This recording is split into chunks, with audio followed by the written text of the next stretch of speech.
Pirates will be saying bye to New York for the season. Still plenty of milestones to accomplish, including one tonight as David Wright tries to set the Mets' all-time hit record. That's the guy he's trying to beat out. David continues his assault on Ed Kranepool tonight at Citi Field. At Citi Field in New York, the New York Mets play the Pittsburgh Pirates. Have a pleasant good evening, everybody, and welcome to Citi Field. I'm Gary Cohen. Ron Darling joins me in just a moment as the Mets play Game 3 of their 4-game series against the Pirates. The two teams have split the first two games. Pittsburgh won last night 10-6. But along the way last night, David Wright started to make some history. He had a home run his first time up. He had a base hit later in the game and gives him 1,418 hits, which ties him with Ed Kranepool for the most hits in Mets history. Kranepool had held that record alone for 36 years. Well, the great thing about David is what a year it's been. Last night he got the hit off Jared Hughes that scored a couple runs late. Well, in 2004 he got his first hit off Zach Day in Montreal at Shea Stadium. Long time coming. So it's been an incredible year for David. He's passed the RBI mark. He's passed the run scored mark. He's passed the base on balls mark. And tonight might be the night he passes the hit mark of Ed Kranepool. He's all even tonight. Needs just one hit to break the record. Speaking of milestones, native New Yorker Pedro Alvarez has come here with the Pirates, and he's put together a career year at age 25. Last night, his 30th home run. But the Horace Mann product. That 30 home run gave them two of their starters, Andrew McCutchen and Alvarez. Watching him in this series from the beginning of this year when we saw Alvarez, how much improvement there is, how much plate coverage is, and how much power he has. Nobody wants to improve more tonight than Jeremy Hefner, whose last start was a disaster against the Phillies last Thursday night. Didn't retire a batter. He can only go up from there. Yeah, he didn't get an out, Gary. Like you said, it's one of those starts that if you're a starting pitcher, you just have to forget. There's been a lot of positives for Hefner this season, and he hopes that he has a lasting impression tonight of a good one for the Mets. And New Hampshire native Jeff Locke, a left-hander, pitches for the Pirates. Well, he's a guy that's really a control guy. Throws between 88 and 90. Good changeup, good curveball. You should see him in the strike zone most of the night. So it's the Mets and Pirates playing Game 3 of the series. Tomorrow, R.A. Dickey goes for his 20th win. Tonight, all eyes on David Wright. Mets and Pirates, all the action on SNY.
by Nissan. Save big at Nissan's Bottom Line Sales Event.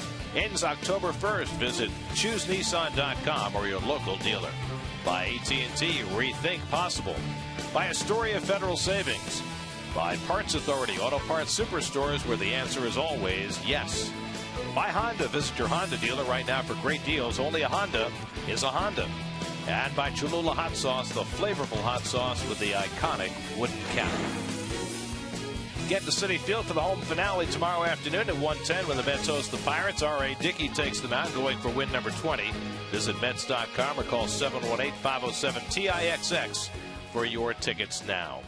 Your abbreviated Subway upcoming schedule. You can listen to every Mets game on Sports Radio 66 WFAN. That home finale is tomorrow afternoon at 1 o'clock. Then the Mets finish up their season with 3 in Atlanta, where the Braves clinched a postseason berth last night and where they'll be celebrating Chipper Jones on Friday night. And then the Mets finish up their season with 3 games in Miami, where R.A. Dickey will make his last start of the season. Tonight it's the Mets and the Pirates. Jeremy Hefner making his way in, looking to wipe away the taste of last week's outing. First pitch coming up.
By the hospital for special surgery.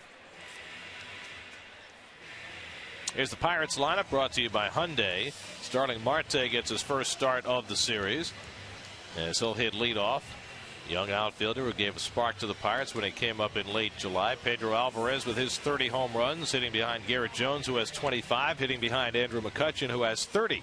First trio of Pirates since 1966 to have 25 or more home runs. Well, here Jeremy Hefner's stats presented by Caesars Atlantic City. What can you say? I'm just coming off a start that's forgettable. It might be one of the last starts, probably the last start that he gets from the Mets, and he wants to make a good, lasting impression. Behind Jeremy today defensively is the Lexus Mets defense. Duda, Torres, and Hairston in the outfield. David Wright, that aerial streak of 48. Tejada, Murphy, and Davis. That's going to be an infield that you'll see next year here. Shopek behind the plate, and Hefner, of course, doing the pitching. And the inside pitch on Jeremy Hefner, brought to you by the Xerox Business of Baseball. Xerox, ready for real business. Well, let's just get it out. Save the bullpen is the key for Jeremy Hefner. You know, in last night's game, Colin McHugh struggled to only go an inning in the third. Forget last start ever happened. I think that's the key for short memory for Jeremy Hefner and the lasting impressions. He's had some really solid, good moments here. He wants to end on one. Neither one of his last two starts has been very good. In fact, if you take his last two starts together, his ERA in the two starts, 40.51. Nobody wants that on their record. No, double digits, no way. Starling Marte leads off. Marte starting for the first time in this series, hitting at .253, and the first pitch from Hefner tonight is a fastball in for a strike. Marte was called up in late July, missed some time with an oblique injury late August, early September. But like a lot of these Pirates, he is a guy who swings early in the count. He's got a .297 on base percentage. Alex Presley is on deck, has a .285 on base percentage. Not ideally what you want in the top two spots in the batting order. And it's one of the points that Clint Hurdle made yesterday, talking about his team's lack of success in the second half. He pointed to an on base percentage that's 14th in the league and a walk total that's 15th in a 16-team league.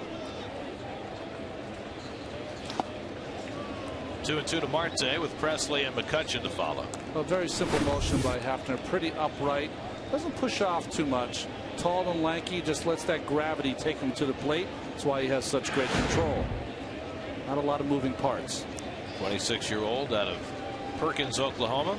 And he throws strike three call. The fastball against Marte, looking for the first out of the night. How good must that feel for Jeremy Hefner? Nice pitching. Set him up with a break pitch away and came right back with a true fastball in the inside corner. So Jeremy's already ahead in the game. He's gotten one more out than he got in his last start. Here's Alex Presley, 3 for 8 in the series. Batted leadoff the first two games, hitting second tonight. Interesting if he tries to bring a bunt with him towards the right side. Davis back, Murphy back. Really surprising to see Ike back against Presley. They've seen enough of him to know that he is fast and he can bunt. You know, maybe the advanced scouting say that he's never tried a bunt over there. Usually it's pushing it towards the third baseman. Well, there was a day when speedy left-hand batters dragging bunts to the right side was a huge part of the game. You know, whether it was Rod Carew, Miguel Delaney, Ralph Garr. Roberto Alomar was very good at it at his peak performance when he was in Toronto. Mickey Rivers. Mick, the quick. Vince Coleman occasionally. 2-1 from Hefner, and a good changeup as Presley's swinging over the top, and it's 2-2. Well, this is what Jeremy will bring you. He throws that on a fastball count. He'll counter with the breaking ball or changeup. This one is a real good one. Good downer. 12th start for Hefner. He's also made 13 relief appearances. And he gets him with a changeup, so he goes right back to it, and Hefner starts the night with back-to-back strikeouts. Well, you're talking about the free swingers, Gary.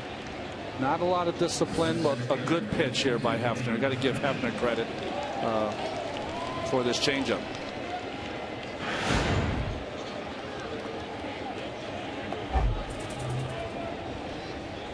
So 2 out and nobody on now. Andrew McCutchen, who is the leader in the race for the batting title in the National League. Hits it deep to center field, but Torres has plenty of room out there. And McCutchen is retired, and Jeremy Hefner's first inning goes swimmingly. Good first inning for Hefner. Mets come to bat with no score.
tonight.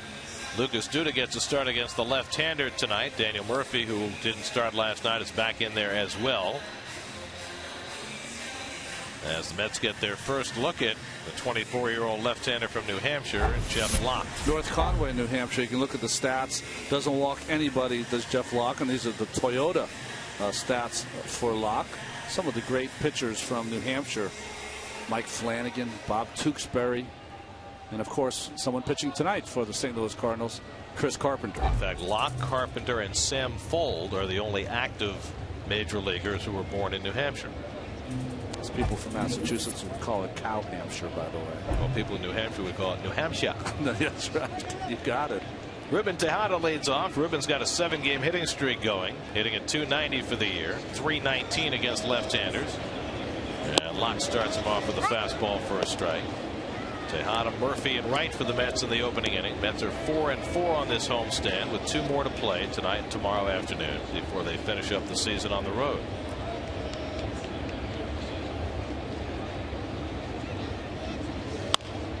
Late swing foul, 93 from Locke, and it's 0-2. Well, this is the pitcher that the Pirates wanted when they traded Nate McLouth, who was an all-star for the Pittsburgh Pirates, to the Atlanta Braves. And if you want to, he's kind of an amped-up version of Travis Wood, who pitches for the Chicago Cubs, throws much harder, but still has that good breaking ball and good changeup. He was a second-round pick by the Braves back in '06 coming out of high school. And Tejada hits one the other way for a base hit. Boy, how often have we seen him do that? 2 strikes, take it to right field, and Tejada's got an 8-game hitting streak. This will drive pitching coaches nuts. 0-2, trying to come inside. You want that pitch to be 4 or 5 inches off the corner end, not 4 or 5 inches over the plate. So the Mets have the first base runner of the night. And here's Daniel Murphy, 1 for 5 in this series at .291 for the year. In Philadelphia tonight, Bryce Harper has hit his 20th home run in the first inning off Kyle Kendrick. Joining Tony Conigliaro as the only teenagers ever to hit 20 home runs in a season. And yet, he may not win Rookie of the Year. Yeah, right. Well, beautiful motion here by Locke. A little bit like Cole Hamels when you look at him, isn't it? Tall and lean. And just has a nice easy leg kick and that snap of that leg around to get some torque on that fastball. All these Mets are facing Locke for the first time in the major leagues, so trying to get a good look at him. Locke spent most of this season in the minor leagues at Indianapolis, where he was 10-5 with a 2.48 ERA in 24 starts. David Wright will be his next challenge. Locke made some starts late last year with the Pirates, still looking for his first big league win. And Murphy takes a strike, and it's 1-2. Second time in a 3-game span that the Mets are facing a starting pitcher who's never won a game in the major leagues. Last time that happened, the Mets faced the Nationals last September. Brad Peacock and Tommy Malone each got their first big league win in the same series against the Mets. And then they both got traded to Oakland in the Gio Gonzalez deal. Murphy down on strikes, 94 from Locke for the first out. That was impressive. I mean, missed with the first fastball and then 3 on the corner. Locked in and at 94. We've been told he's more of a 88 to 92 guy, pumped up here in New York. So now David Wright, who last night tied Ed Kranepool's franchise hits record. One more hit and he's got it to himself, and let's face it, he's got almost all the records. Not quite the home run mark yet. He's behind Strawberry and Piazza, but he's got the RBI mark, the runs scored record, walks, doubles, extra base hits. David's got all of those career franchise marks. And first pitch swinging, he foul tips the fastball. And he reached 200 home runs also. Wow. It's good to be king. David made his debut in July of 2004. Got his first hit ever at Shea Stadium, a double against Zach Day of the Expos.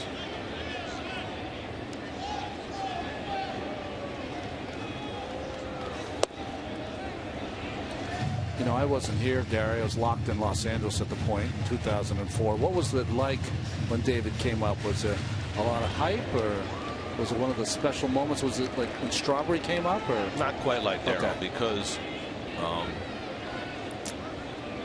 Darryl was different, you know, and Yeah. the franchise had been languishing for so long. And remember, Reyes had been called up the year before in 2003, so this was like the second part of the package deal, kind of like when Zach Wheeler gets called up next year to join Matt Harvey. Okay, I got it. David's back foot almost out of the box.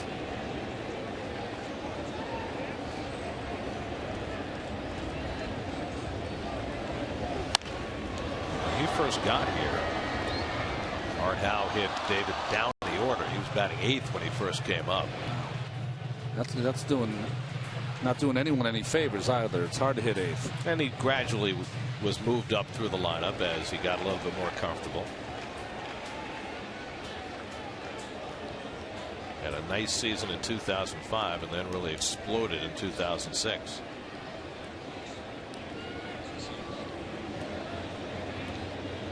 Lock ahead in the count, 1-2.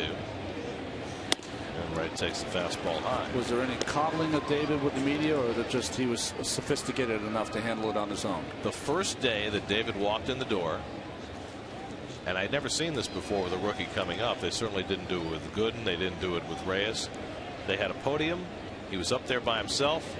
He made an opening statement. He handled questions. It was like he had been in the big leagues for 15 years. Wow, that's special. He's a special player. More importantly, special person. And he's got all the Mets records. One more to go, I guess. 2 more to go. Raised right. Yeah. You know, you don't get away with too much when your dad's a police officer. Full count to right. I think his dad's name is Ron, but double N. Like Ron Reynolds. Like Ron Reynolds, right? Yeah. For you people at home, that was the ex-catcher in the Mets farm system during the early 80s. He made it to the big leagues Yep. for a spell. Tejada, you figure, will run here, 3-2 and 1 out. Not going, and David hits it in the air to left field, chasing Marte back to the track, and he's got room to make the catch. All right, didn't quite get it, but sent it halfway back on the track and left for the second out. It's Coors Light Pirates defense. Marte just made the catch. McCutchen having an amazing year. Alex Presley in right field. Alvarez, Barnes, Josh Harrison, Garrett Jones playing first base tonight, and Michael McHenry, who started the first game here and starting the third. Now Scott Hairston looking for his first hit in this series. He's gone 0 for 8. 11 of his 19 home runs against left-handers this year. Tejada led off with a base hit. Now Hairston bats with 2 out.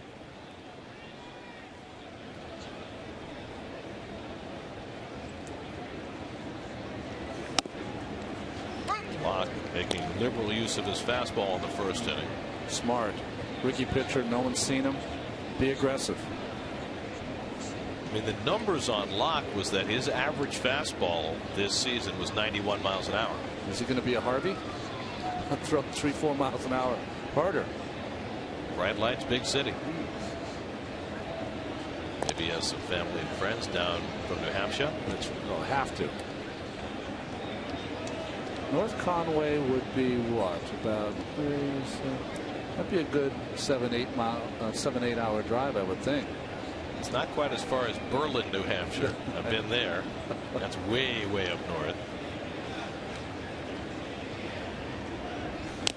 I've seen you drive. We can get up there in about 20 minutes with you driving. It'll be fun. Now maybe. Oh. But when I lived in New Hampshire and I was driving a $250 wreck, didn't go very fast. You know, when the Mets players of my time used to rent cars in spring training, there was a company called Rent-A-Wreck, and we would all try to see who could outdo who and have the worst car entire spring training. And if it broke down, you're out. Well, this may not surprise people, but the players don't do that anymore. No, I don't. I've seen some of their cars. It goes the other way. Lock ahead in the count on Hairston, 0-2. And Scott takes a fastball just off the plate. Jeff Locke's last start Friday in Houston went 5 innings, allowed 3 runs, 3 hits, and struck out 8. 8's a nice number of strikeouts in 5 innings. Not quite what Zach Greinke did last night. Greinke struck out 13 in 5 innings. How is that possible? Pulled down to third. Nice diving stop by Alvarez. And he throws out Hairston. A brilliant play by Alvarez to take away a double and probably save a run. Playing on the line against the pull-hitting Hairston, and that served him well, but he still had a tough play to make. And the native New Yorker Alvarez pulled it off nicely. No score after 1.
Jeremy Hefner, who pitched a 1-2-3 first with a couple of strikeouts. Jones 3 for 8 in this series. Hit his 25th home run his last time up last night against John Roush to extend the Pirate lead.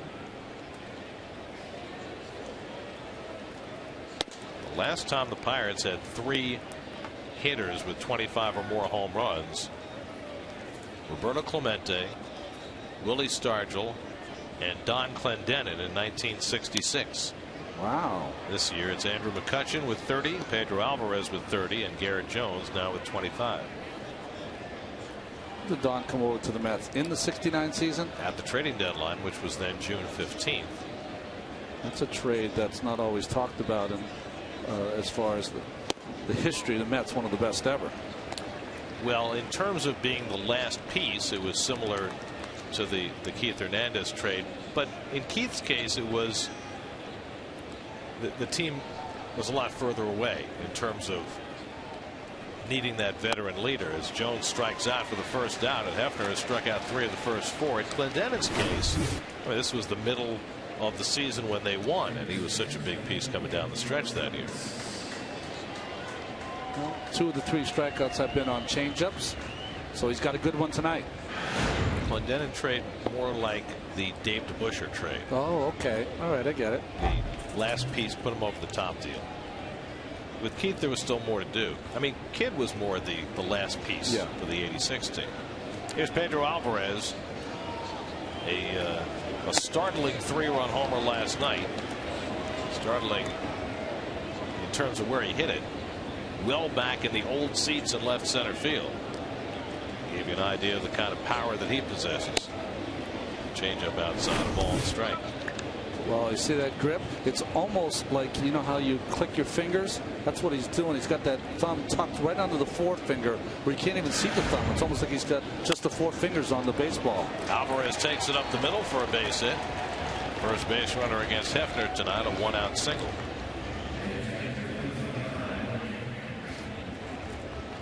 So 1 out and 1 on. Now the catcher, Mike McHenry. McHenry started the first game of the series, 1 for 3. Henry built a little bit like Paul LaDuca in his days with the Mets, the high socks and shortish for a catcher. Doesn't have those big eyes though.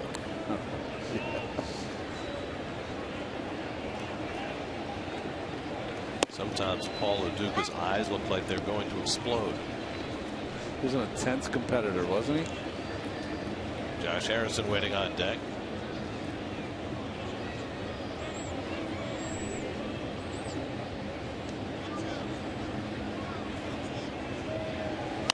And McHenry fouls it off, 0-2. Have they had an everyday catcher here since LaDuca that's had that kind of production? I don't think so. Well, let's see. After LaDuca left, you had Barajas, Blanco, Tolby. LaDuca had quite a year in 06.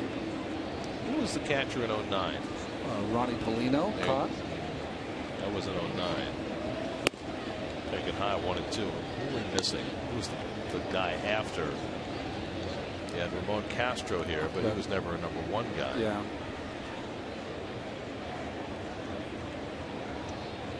We had the not Molina brother. Only briefly. Poke foul. Yeah, we had Omir, of course. Always remembered Omir Santos. He was here in 09. I know we are missing someone, aren't we? People are yelling at the TV screen right now. Brian Schneider was the guy who really was brought in. And he got hurt right away. He didn't play nearly as much as they would have liked.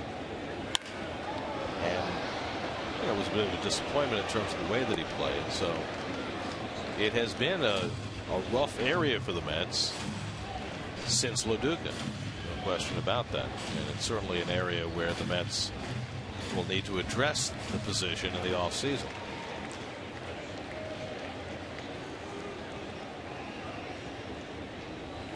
Now Hefner had 1-2 on McHenry with 1 out and 1 on. And stopped by Shopik 2-2. Terry Collins said something very interesting today. I've never heard a manager say. He says, when you look at your team, you look at the back of their baseball card, you throw out the great year, you throw out the bad year. So right in the middle there is the kind of production that you have to count on. And if you don't get it, it's hard to evaluate your team. Or if you don't get anything near it, it's hard to evaluate your team. Well, the guy that you look at it in terms of this team, because he was asked what the Mets needed to do in terms of upgrading their outfield for next year. And what he said was, you look at the guys on your team and you figure their average production is what you can expect. And he mentioned Jason Bay. And, you can't look at Jason Bay's baseball card and expect the kind of year that he's had this year. On the other hand, Scott Hairston has performed better than you would have anticipated. Right. Tejada offensively, I think, has done better to me than most people thought he was going to do. It's interesting about Bay because we're playing the Pittsburgh Pirates, but every time McCutchen, when you look at his stats, we always get these numbers and it says, well, the last person to do what McCutchen's doing now was Jason Bay. 109 RBIs, I believe, in 2006 for Jason. Ninth pitch of the at-bat coming from Hefner to McHenry. And he pops it up. Murphy waving everybody off, and that's the second out. So two-way, Josh Harrison coming up. You mentioned Bryce Harper homering in Philadelphia. Ian Desmond and Kurt Suzuki have also homered, and the Nats have a 5-0 lead on the Phillies in the second, as the Nats try and throw some cold water on whatever notion the Braves have about catching them for the division. Braves pulled within 4 games last night with their dramatic victory. Amazing, right? Clinched a playoff berth on Freddie Freeman's walk-off home run. Last year, on the last day of the season, against the Philadelphia Phillies, Freddie Freeman hit into a double play to end their season and that horrible September. So redemption for the Braves and for Freddie Freeman. Well, it's interesting when you consider last year the twin collapses of the Red Sox and the Braves, and look at what happened to Boston this year as they tried to recover. And look at how the Braves handled it. Harrison hits one out to right field, and Hairston's right there, and that retires the side. So Hefner with 2 scoreless innings under his belt. Mets come to bat in the bottom of the second with Ike Davis to lead off. No score.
Big city. You get under the bridge like that. Ferry. So the camera's on a ferry. I'm thinking. I've taken that ferry. It's fun. No low flying aircraft. No. Oh, I've seen some movies where they do that. That's right. We get the shots that way.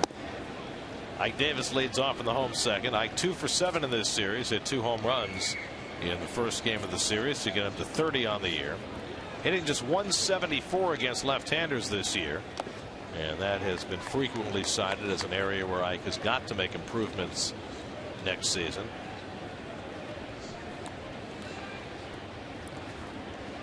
But you can't argue with the results the second half of this year, after the dreadful start he had for the first 2.5 months.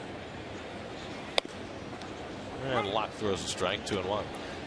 Ike has got to be a person who wears contacts, as you see Kelly Shopping on deck. You always see him straining to close his eyes and open it to try to get some tears in those eyes. I mean, I know I've been wearing contacts since I was 9 years old. And sometimes when the nerves hit, it's hard to get enough tears in your eyes to kind of not dry up those contact lenses. Well, especially when you play in a dry climate. You know, I grew up in Arizona. No drier climate than that. That's ball 4, and so Locke walks Davis to start the second inning.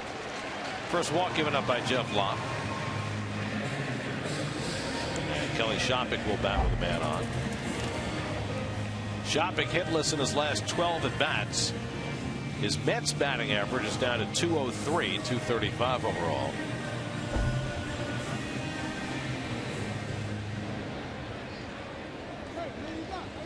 Shopping getting the start against the left-hander. Undoubtedly, Josh Tolley will be in there to catch R.A. Dickey tomorrow.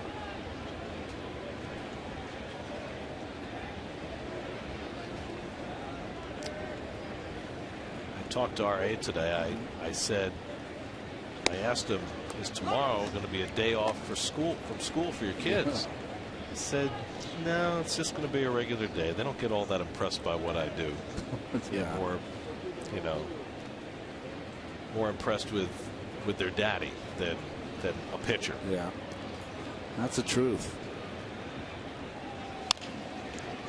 Grounded foul down the third base line. You know, his wife and kids will come and visit the team in Atlanta when the Mets are down there over the weekend. Tennessee. This is not that far from their home in Nashville. But he'll be going to the mound tomorrow. He said he might have a few local friends there, but no special occasion. Yeah, my son was probably 3 or 4 when we used to have the Kids Day, you know, on the field at Chase Stadium. Yep. Family Day. And he was not impressed. He was like, what are we doing out here? I just want to go home. This is a lot of dirt, no fun. Not impressed with the baseball life. Some kids like dirt. Yeah.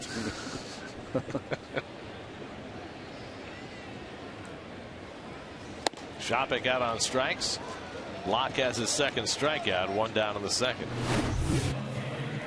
Well, just the fastball supposed to be in, but it ends up being up out of the strike zone.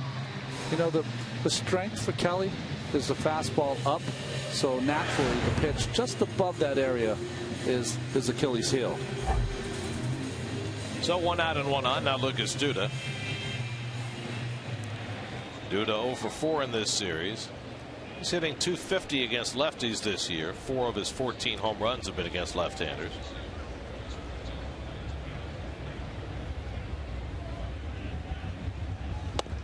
And Lucas takes a fastball for a strike. Going to watch carefully. You know, Lucas was taken out of a game. He's going to watch carefully the rest of the year to see how, I don't know, if there's any residual effects, or does it spur him on, or make for a tough finish.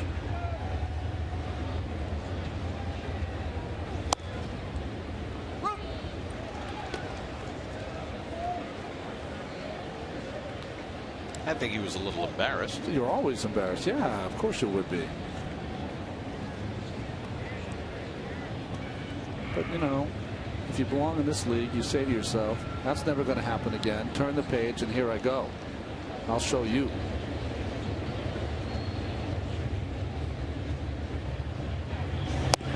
Well, I go back to when the Mets were in Philadelphia and Charlie Manuel pulled Jimmy Rollins from a game, and Rollins proceeded to go on a tear for the next month. Yeah, that's right. Well, he is that kind of personality. A little different from Lucas, too. Yeah, right. A tad more valuable. You can get words out of Lucas, but you need forceps. Yeah, you have to work at it. Locke with a breaking ball in the dirt to get Duda, and that's the second out. Third strikeout for Locke as he gets Shopping and Duda back to back. So 2 out and a runner on. By the way, we referenced that Zach Greinke game last night against Seattle. He struck out 13 in 5 innings, and the Angels struck out 20, yeah, which tied a major league record for a 9-inning game. Of course, Kerry Wood and Roger Clemens were able to do that by themselves. Clemens did it twice. He did it against, in '86, he did it against the Seattle Mariners, and he did it against the Detroit Tigers later in his career. 20 strikeouts in both games, no walks in either game. I know not of that. Well, maybe even more impressively, Kerry Wood struck out 20 Houston Astros in his 5th major league start. Torres pops it up, and McCutchen on to grab it, and that retires the side. Locke works around a leadoff walk. No score after 2 at Citi Field.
Wrap up their game against the 49ers. Tune to SNY for behind-the-scenes access, player reactions, and a complete game breakdown with exclusive on-field interviews and Rex Ryan's post-game comments. Jets post-game live presented by Toyota.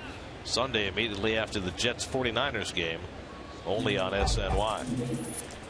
Clint Barmas leads off the third inning for the Pirates and takes a strike from Jeremy Hefner. That was called a ball. Where was that pitch? Down the middle. I thought maybe he called it for high. Barman's sitting at 226, 0 for 4 in this series, and a check swing foul, and it's 1-1. Well, he got it back then. That was a ball, but fouled off. Lucky he didn't hit his thumbs. Barmas, then the pitcher Jeff Locke, and starting Marte for the Pirates in the third. Pittsburgh winning last night, got to within 2 games of 500 for the season. Grounded over third, but just foul. Of course, the Pirates were 16 games over 500 in the second week in August before their season faded. Nonetheless, they still have a chance to finish 500 or above this year, which the Pirates haven't done since 1992. 19 straight years with losing records, the longest such streak in American professional sports. Well, Barmas has had a very strange career. He had that first full season where he was on his way to being considered for the National League Rookie of the Year when he started in Colorado, and he had the broken collarbone. The venison accident. I've heard them all. That's one for the ages. Climbing stairs, taking home venison that Todd Helton had given him after felling a deer, and he tripped and he fell and he broke his collarbone, and really been downhill from there. Yeah. I mean, he's been a serviceable player, don't get me wrong, but not the player he was when he first came up. Torres slides over to get under it, and that's the first out in the third. Well, he wasn't going to be there long anyway because Mr. Tulowitzki was on his way. So here's Locke, who's 1 for 8 this year, 1 for 13 in his career.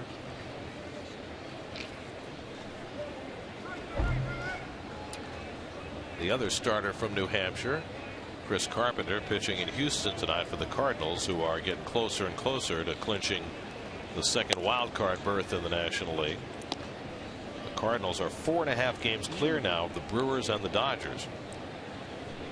So their magic number for clinching that wild card is 4. Well, it's going to be interesting. They made that trade, and I think that they've been since that trade. I mean, well under 500 the Dodger team has been since the Boston trade. Dodgers lost 20 of their last 32 games. But I think it'll be an interesting with the new ownership and selling that team for a fresh start next year with Crawford coming back maybe in the middle of the year. Call Crawford. Good curveball by Hefner to strike out Locke 2 away. Still should be a good offseason for the Dodgers.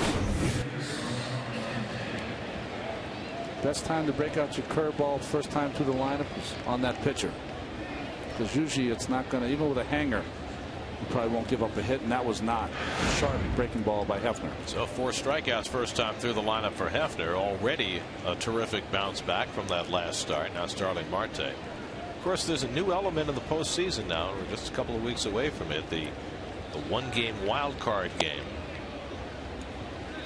And in the National League, it looks for all the world as though it's going to be the Braves against the Cardinals. And the Braves have already set up their rotation to have Chris Medlin ready to pitch that game. Interesting. Tough choice, huh, with Hudson and Medlin. I know he's pitching lights out, but he's never pitched in that kind of game. Well, nobody has. That's right. I guess you're Never right. been one before. Right. Well, the Braves have already clinched one of those 2 wild card spots, and the Cardinals getting awfully close to clinching the second. Back on August 9th, the Pirates were in that second wild card spot, but that's a long time ago now. Marte pops one up. Davis to the railing, but that's well out of play. So if you're the Cardinals, if you're Mike Matheny, what are you thinking about? Are you thinking, well, Carpenter's, my best pitcher, but he's only made a couple of starts? Yeah, Carpenter can't make that start. Kyle Loesch has got to make that start. But Kyle Loesch is not the kind of dominant pitcher you think about as a postseason pitcher. I agree, but he has postseason experience. If you can decide to go with Carpenter for a 5 inning and then go to the bullpen, you can do that. How about How about Adam Wainwright? I know he struggled coming down the stretch, but talk about a guy who's had postseason success. I agree. 1 inning at a time, though. I think he's had some. I think he's running out of gas, personally. Not that he can't get rejuvenated if they're able to win that game and go into cooler weather and postseason.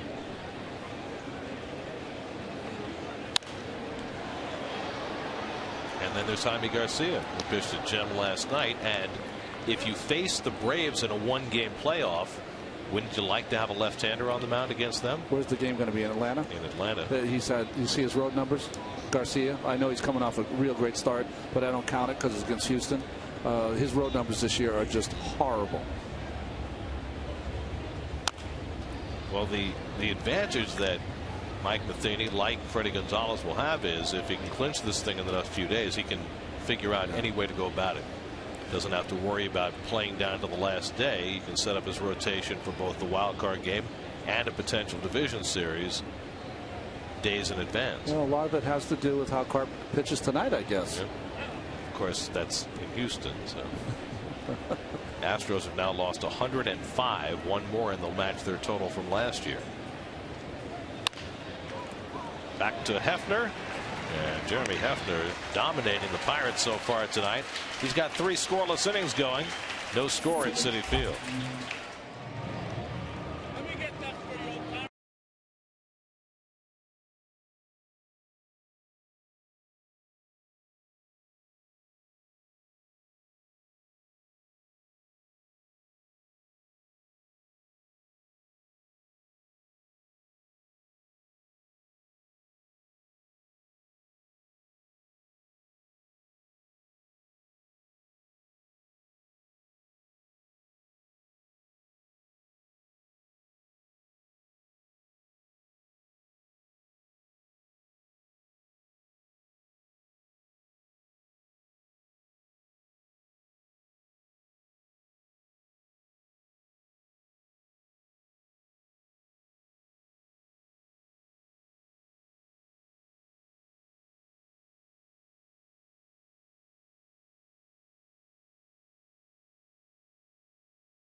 Here at Citi Field. You know, another guy that looked good for the Mets before he got hurt was Dylan G. Of course, that freak issue with his artery in his shoulder. But the good news is he should be just fine come spring training. Speaking with Dylan today, he threw off the mound actually on Monday. A light bullpen session is what he called it. He's got one more session. It'll be tomorrow. And he said everything's normal. I wouldn't say I'm going 100% out there. I'm just kind of going through the motions, throwing lightly. But, you know, really the goal for me this year is to come back, show that the arm could be fine, go through the motions, get the workouts, and kind of get back to that, and then shut down and pick it up as normal, which I'll do in December. But I asked him about his year, guys. I mean, he really did have a good first half and really improved in a lot of categories, namely walks. And he said, you know, I realized coming into this year, it just wasn't me. I had never walked a lot of guys coming in, and I really, last year, I didn't think it was a control issue. I just thought that I was trying to be too fine. You know, instead of trying to throw a pitch on the outside corner, I tried to throw it to the precise point. I think it was just a little bit too much. So I tried to be aggressive, get away from that mindset a little bit, and just pitch. As Hefner bats, by the way. Just an idea as we talk about G. I mean, his walks per 9 innings last year, guys, were 4. This year, 2.4. Strikeouts per 9 last year, 6.4. This year, 8. So he really did improve, and hopefully one bright spot as the Mets look to get better will be his return healthy next spring. Guys, Hefner called out on strikes for the first out. Well, the other thing about Dylan is, if you look at his starts and innings pitched this year, he averaged about 6.5 innings per start. And it gets overlooked because so much of the Mets' problem in the second half of the year has been about their offense. But when the Mets came out of the All-Star break, G, of course, went down right at the break. And their starting pitching the first 3 weeks out of the break fell apart. All of a sudden, Dickey was vulnerable. Santana did not pitch as well. G was not available. And when the Mets began their fade, it was in large part because of their starting pitching, and losing G had a lot to do with that. I agree. I think people underestimate, and we've seen some of the teams like the Cincinnati Reds and others that have really stuck to a 5-man rotation all year. When you can count on those guys making their start every 5th day, it really gets your whole bullpen and everything else in line. Well, that's the thing, of course. You want starters who can go deep in games because that makes your bullpen better. They become their own bridge. We always talk about the bridge to get to the, the real closers and setup men. But if you have pitchers that go deep, in today's game, starting pitchers I'm talking about, then they form their own bridge. Well, the Mets will have a wealth of starting pitching coming to spring training. If you presume that G is fully healthy, and it certainly seems that he is. If you presume that Johan Santana is fully healthy, and there's no reason to think that he won't be. And then you add in, Nice and Harvey and G and all the rest of the guys who would like to compete for spots, the Mejias and the Familias, and Zach Wheeler will be there. Who knows if Mike Pelfrey will be re-signed. I mean, there are so many possibilities for the Mets. Chris Young, if he re-signs with the Mets. 3-1 now to Tejada. So for a team that went to spring training this year with 5 starters and really no depth, they will have depth next year. And that's a great thing. Competition. If you have injuries, talented people coming to help. Maybe one of your starters is in the bullpen, so you got one of those good arms in the bullpen. He gets some experience and moves into a starting. I mean, that's what happened to Medlin this season with Atlanta. Started in the bullpen. They knew he could be a starter. They sent him down for a couple of starts, and that reduced his innings in such a way that he's still pitching here well into September. Tejada had a base hit his first time up. And, when you have that kind of wealth of starting pitching, now the guys like Hefner and McHugh, they can be competing for a long man spot in the bullpen, right? So, or to be down to AAA to be insurance. It's the gift that keeps on giving kind of thing. Well, John Nice has certainly had himself a very impressive year. He's done exactly what the Mets asked of him. And that's hit hard, and Tejada has his second hit of the night. So Ruben is 2 for 2. And the Mets have a 1-out base runner in the 3rd.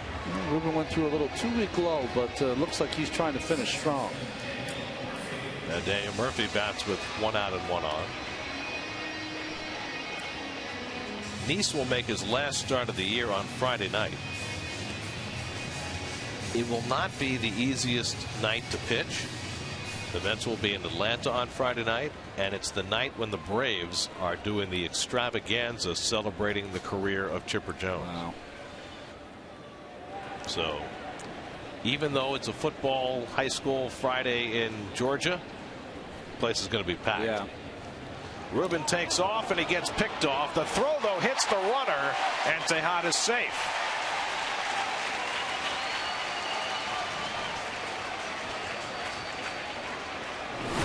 Well, Jones, who played the outfield, comes in and catches the ball early, but throws it across, and it gets just the elbow, left elbow of Tejada. Good job staying inside the baseline. See how he's almost on the grass, making sure that he makes that throw more difficult for Jones. And it catches on the elbow or the back of the forearm there, and safe at second. So it's his 4th stolen base of the season, and Ruben has been trying to show late in the year that that can be part of his game. He's not that fast, but that doesn't mean he can't sneak 10 or 12 steals a year. David Wright waiting on deck. Mets trying to get on the board here in the 3rd with Tejada at second. First time the Mets have had a runner in scoring position tonight.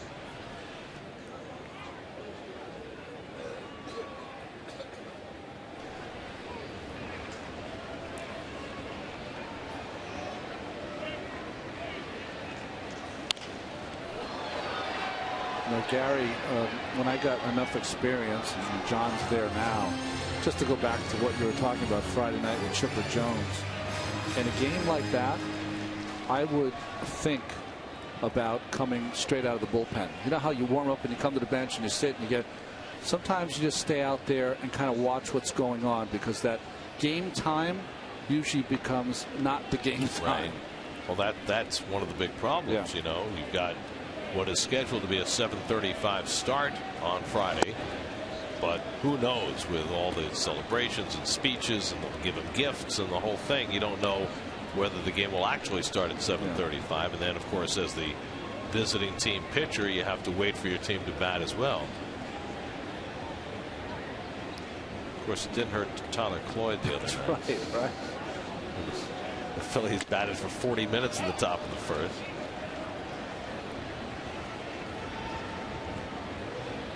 But it's going to be a raucous atmosphere. Well, that's good.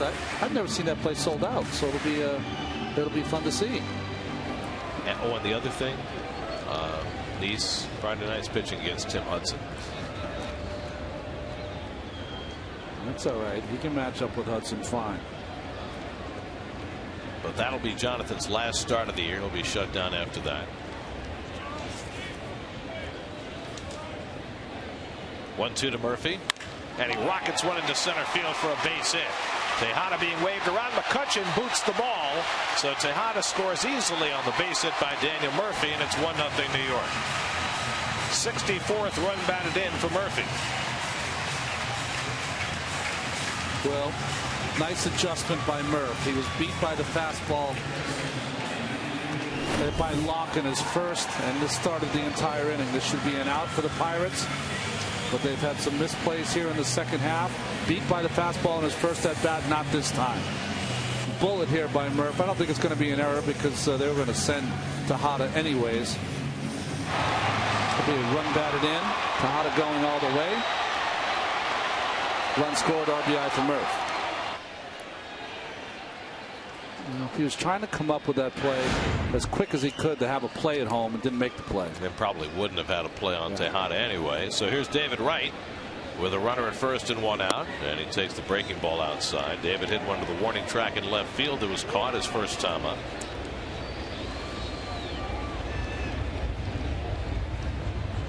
David's 3 for 8 in this series, 4 runs batted in, including his 20th home run last night.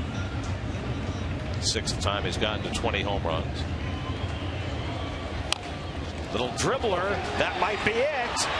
Alvarez with a throw, skips on by. Murphy to third, backed up by Presley. Murphy's going to try and score, and he'll come home without a throw.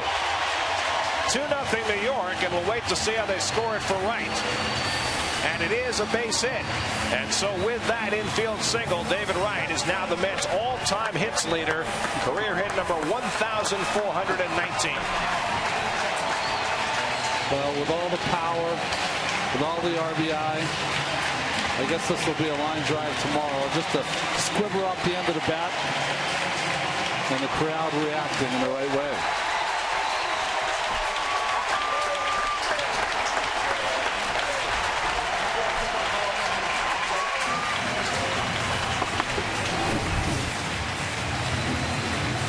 Fastball a little quick, tops it to the left side. Locke can't make it, and Alvarez with the second error of the inning for the Pittsburgh Pirates.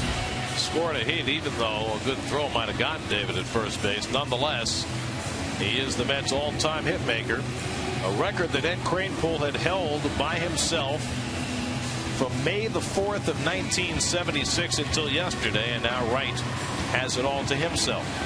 Apologize, I said the second error. I thought there was an error on the play to Tejada, but a stolen base given to Ruben. So beating at the mound.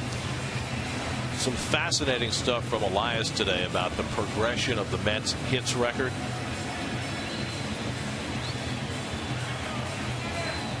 When Ed Kranepool set the all-time record in May of 1976, he passed by Cleon Jones. Now, Jones had taken the lead from Cranepool in 1971. Cranepool had originally claimed the record in 1967 at age 22. He was the Mets' all-time hit leader when he passed Ron Hunt. Hunt had been the Mets' hits leader since July of 1966 when he passed Jim Hickman. Hickman took over the top spot October of 1964, passing Frank Thomas. Thomas had held that position since the middle of May in 1962, after the lead had changed hands several times in the first 25 or so games in team history. So it's almost like it's like a historical timeline, the passing of the torch. But the most interesting part of that to me was that Cranepool had the record at age 22 and then lost it and then got it back 9 years later. The torch was passed so many times the flame almost went out. Well, David, if he sticks around and re-signs with the Mets, will set a mark that will be very hard to threaten. Hairston rips one down the line. That's an extra base hit, and that'll bring home right with the third run of the inning. Scott Hairston with his first hit of the series, an RBI double, and it's 3-0 New York. David, who is the all-time hits leader, also the Mets' all-time runs leader, and he chalks up another one of those as well.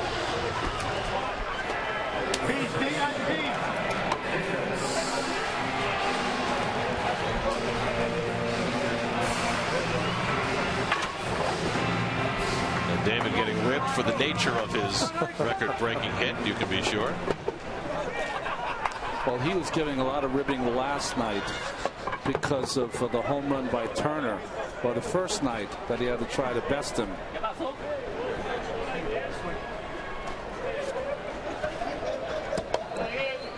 So an historic night for David Wright. The Mets with 4 straight hits to produce 3 runs. And Ike Davis hits one out to right center. Then McCutchen slides over for. Tagging at second is Hairston. He'll go to third. That's the second out.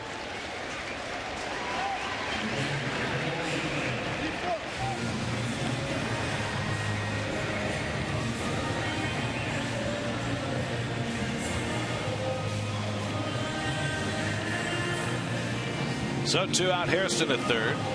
And now Kelly Shopping, who struck out his first time up.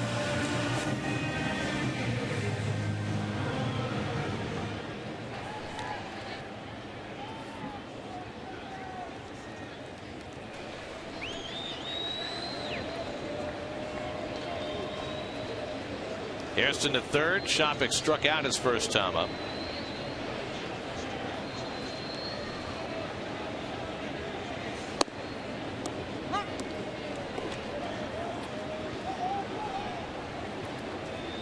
The thing I take from this is that David looks too young to have all the records. Young face, young smile, having fun.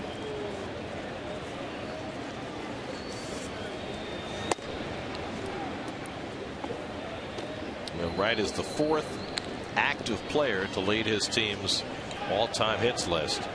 Derek Jeter has the Yankee record. Todd Helton has the Rockies record. Michael Young has the Texas Rangers record, and now Wright on that list as well, holding his franchise's hit record, playing in his 9th year as a Met. And a call strike to Shopping, 1-2.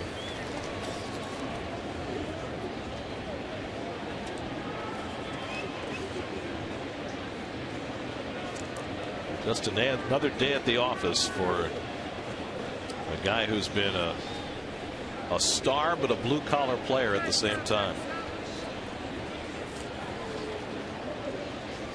Shopping hits one toward the middle, and that sneaks through for a base hit. Hairston's in. Shopping snaps an 0 for 13 with a base hit, and the Mets have a 4-0 lead.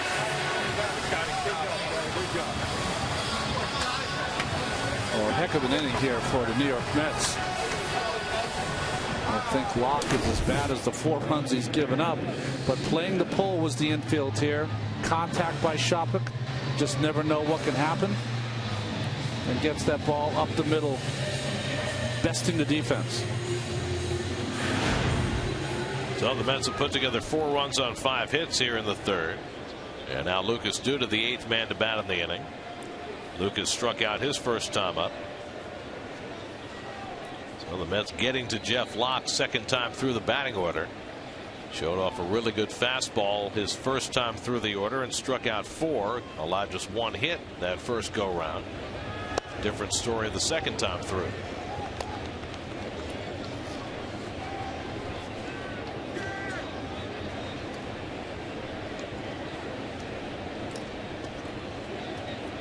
Chris LaRue is up in the bullpen for the Pirates. He worked in the opening game of the series on Monday night. And Duda takes a fastball off the plate, 1-1.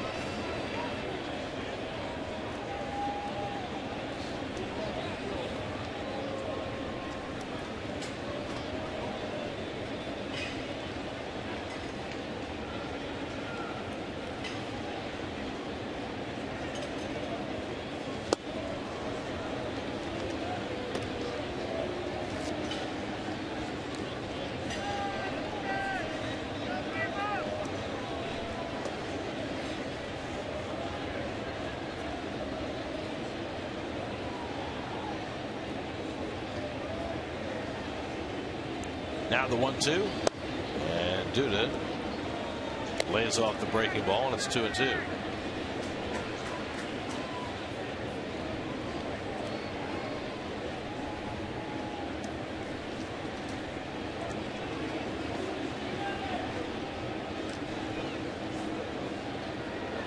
Chopping at first and 2 down. And Duda goes down swinging, and the inning comes to an end. But a productive inning for the Mets and an historic one as well. Mets put together 4 runs in the bottom of the 3rd inning, featuring David Wright's record-setting hit as he passes by Ed Kranepool. Now has more hits than any Met ever. Save that ball.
Is brought to you by Twisted Tea, the hard iced tea that tastes like real iced tea.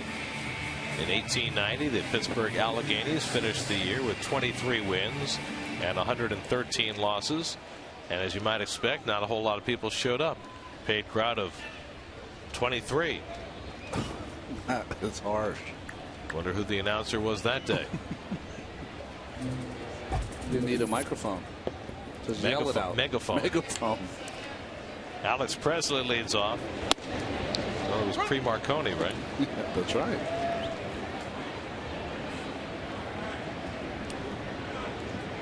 Alex Presley struck out his first time up. Jeremy Hefner now staked to a 4-0 lead. He's allowed just 1 hit in the first 3 innings.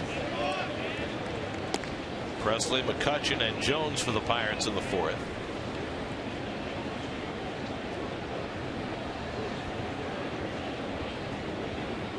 this is certainly a feel-good outing so far for Jeremy Hefner. As Presley lifts one to left, and that's been Hefner's stock in trade tonight. Fly ball outs. He's looked like a mini version of Chris Young. It's already 5 fly ball outs to 1 ground out for Hefner tonight. 4 punch outs, which is not usually his mark. Now Andrew McCutchen, who flied to center his first time up.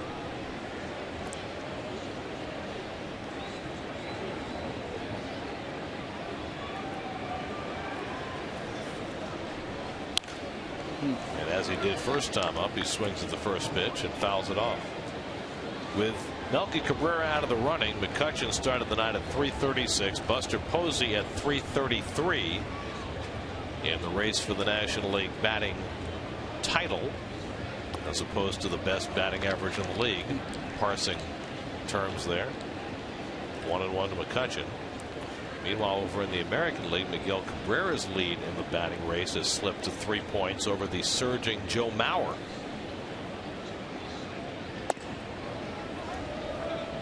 Second in average, leading in hits and on base percentage, runs scored.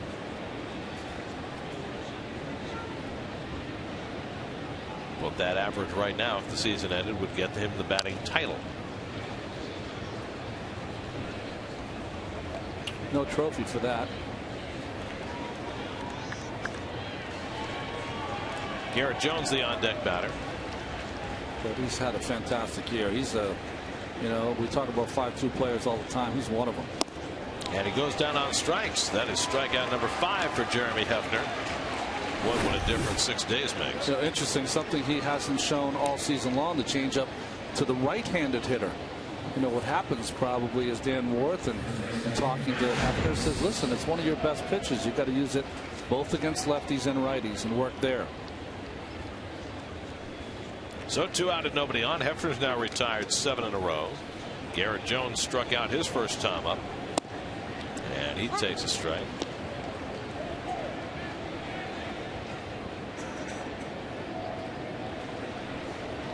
Jones played right field the first 2 games of this series, playing first base tonight. A lot of off-speed stuff from Hefner. Change-ups and sliders, and he's ahead 0-2. Well, perfect team to throw it against, as they are very aggressive, as you talked about before, Gary. Want to swing that bat, power hitting team.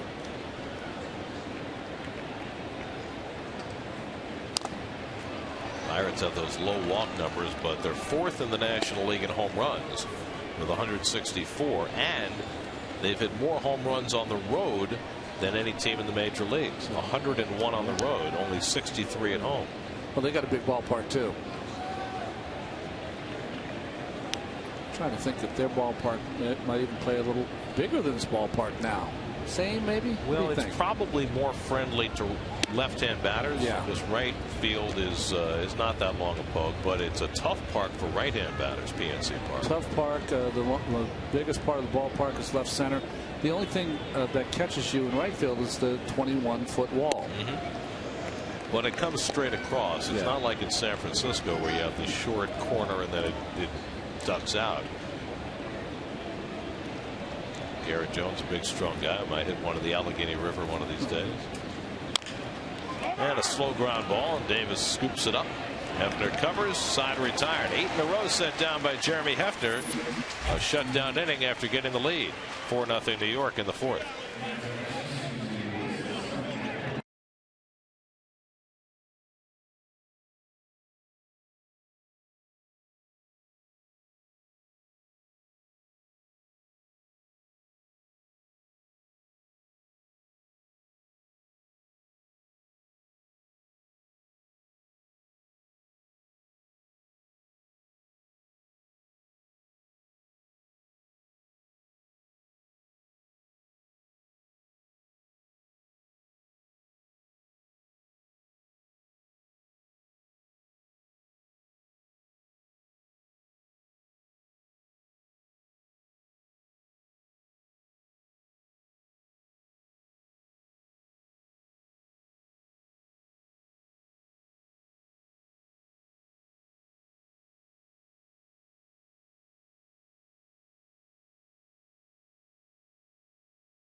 Slow Motion is brought to you by your Mercedes-Benz Tri-State dealers.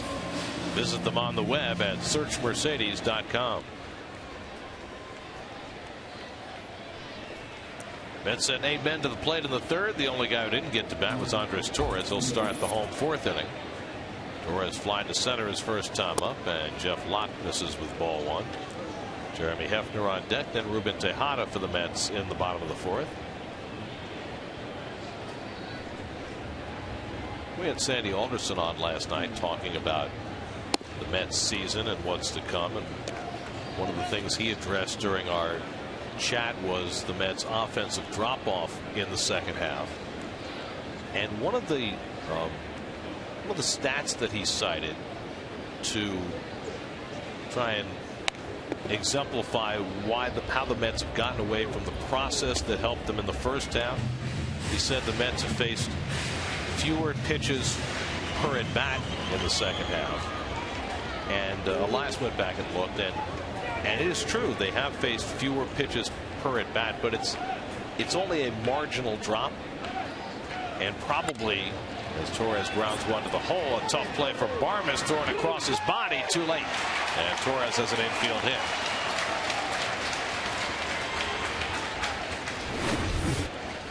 Well, Barmes had Torres played up the middle, had to go deep into that hole, and we know the speed of Torres, going to beat that one hopper. Nice try by Barmes.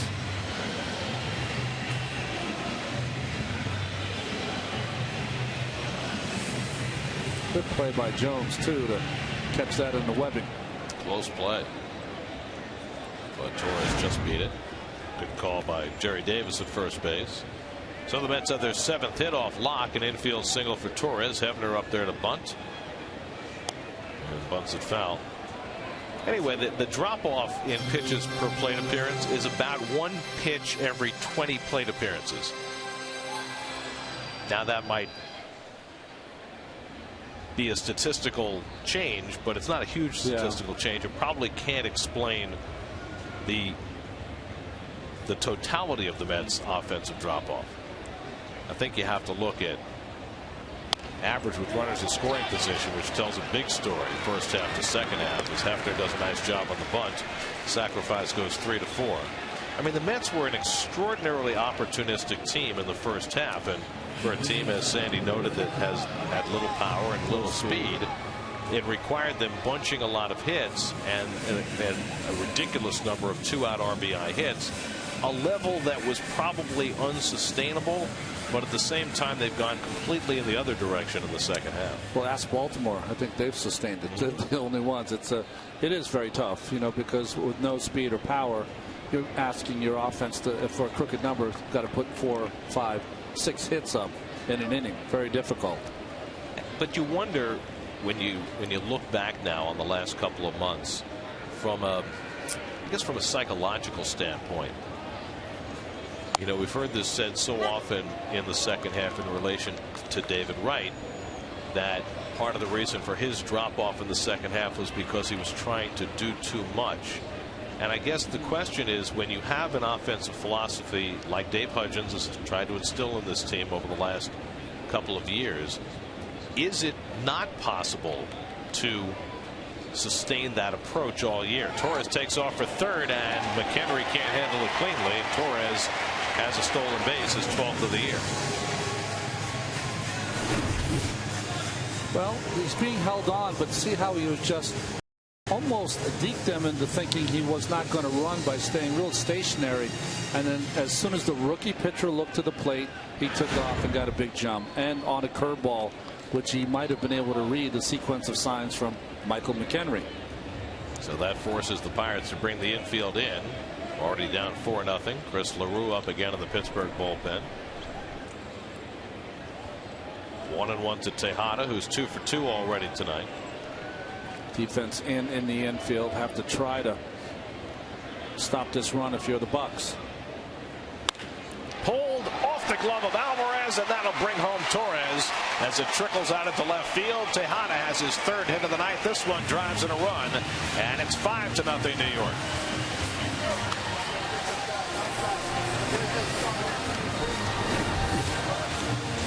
Nice setting with the infield in. Alvarez, not as much time to react. Off the end of the leather. Almost caromed it over to Barmes with his dive, not able to reach it either. What a day for Tejada so far. Gary, to try to explain the number of pitches, not as big a differential as you thought there was going to be. And watching the Mets offense, now this is where, Tejada picked off. And the tag slapped on by Jones. So after Tejada got a stolen base on a similar play in the third inning, this time they catch him. Well, he was just standing there, kind of fell asleep, to tell you the truth. And Garrett Jones says, you know what, I'm not going to throw it this time. It didn't work out. Let me just tag him. Yeah, he just fell asleep. He was taking a secondary lead. He didn't think Locke was going to come over. And what can you say? Say he's out. He's out. I was just real quickly, because there's 2 outs. The one thing I noticed, this was naked eye. I don't have the numbers that Sandy and everyone has. But you can take a lot of pitches and you can get deep in a count and strike out. And I think the number of strikeouts that went up over a period of time for the Mets. Up the middle for Murphy, and he's got himself another hit. Second hit of the night for Murphy. Will stop you from getting a lot of those 2-out knocks because you're not putting the ball in play. Well, the other thing that we observed as the second half began, as David Wright comes up and gets a nice hand after his historic hit his last time up, and Clint Hurdle's on his way to the mound, and he's going to make a pitching change. So we'll complete that thought when we come back. So the Pirates are going to the bullpen. Jeff Locke, who was bidding for his first big league win, won't get it tonight. Call to the bullpen brought to you by Verizon Wireless. Win Mets memorabilia from Verizon at Mets.com/Verizon sweeps. Mets with a 5-0 lead as they bat in the bottom of the 4th. We'll be right back to Citi Field.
Was his undoing, and it got no better in the 4th, so he's out after 3 2/3, and Chris LaRue will come on to relieve him. 70 pitchers, didn't get through 4 innings, 8 games this season for Chris LaRue, 23 last year for the Canadian native.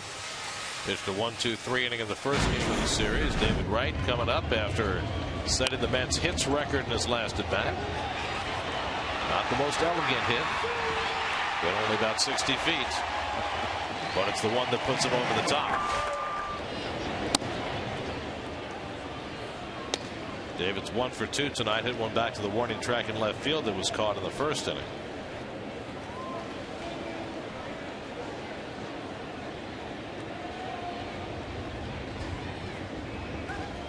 to make one last point about what happened to the Mets offense in the second half. And we talked about it a lot those first few weeks out of the All-Star break. Teams went to school on the Mets. They were able to ascertain that this was a team that was looking to work deep counts, look at a lot of pitches. As Wright rockets another base hit. So now he's 2 ahead of Kranepool.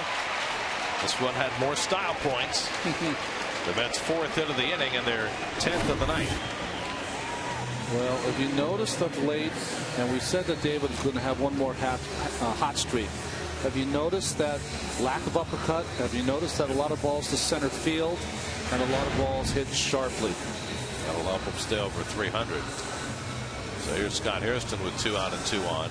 So teams went to school on the Mets, and they were constantly 0-1 because teams were throwing first pitch strikes, getting ahead of them, and even pitchers who were not great control pitchers were able to get ahead of the count on them and put them behind the 8 ball. And you talked about more strikeouts, and that's part of what ensued. Yeah, I mean, you get to 2 strikes quickly, they can go to those wipeout pitches. But you know, it was a thing to behold, wasn't it, in the first half?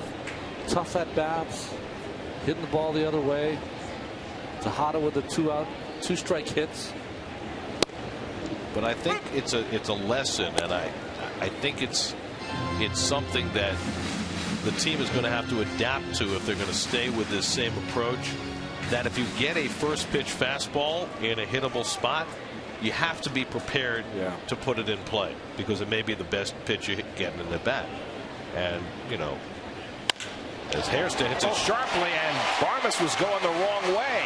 Murphy trying to score. The throw by Marte. He's got a great arm, and he throws him out by a mile. Starling Marte has one of the best arms in the National League, and he showed it off there on the fly to the McHenry to get Murphy by a healthy margin at home plate. That's one of his tools. Not even close.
Memo about Starling Marte.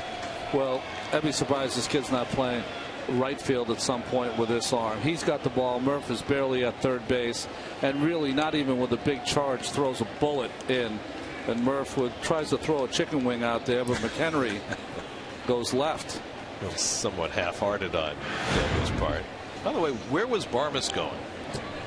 That was interesting as Alvarez takes it high. Was he just anticipating on an off-speed pitch that it would go the other way? Maybe. The only thing I can think is maybe Hairston had some kind of, you know how sometimes he can hook that ball? Alvarez has a base hit. He's 2 for 2. He's got the only 2 hits against Jeremy Hefner. But it didn't look good, I'll tell you that.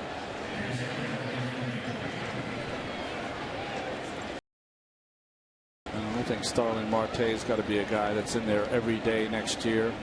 McCutcheon, get yourself a power guy. Maybe Jones is your guy to play. He's had a career year. Try to figure out some things in the infield. You know, Josh Harrison's a real good player, but I don't know if he's an everyday player. You know, he can play a lot of different positions, so that's his strength.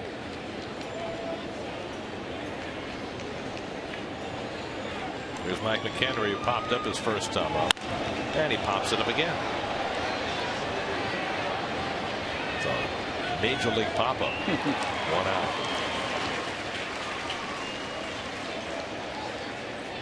But when you coach in third, one of the keys is that you want your guy at third base before you wave him through. So where's the ball? He's got it now. Not Murphy's not at the bag yet, and that makes it a very difficult play for Murphy, who's not a speedster anyway. Murph might think he's a speedster at times, but he's not.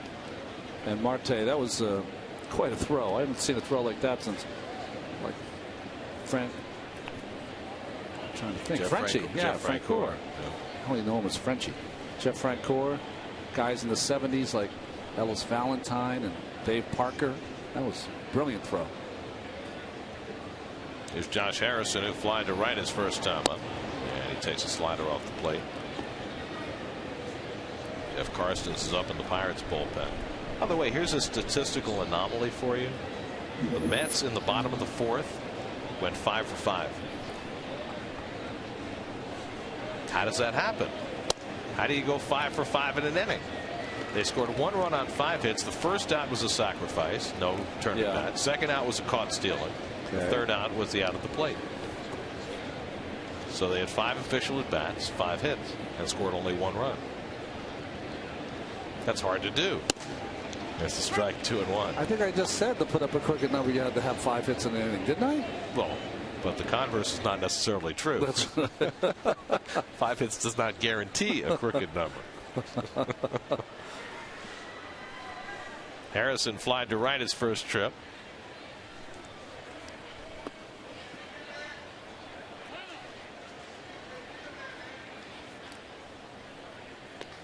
Hefner behind on the count for a rare time tonight. Clint Barmas on deck. Hefner hasn't walked a batter. He struck out 5, allowed no runs and 2 hits.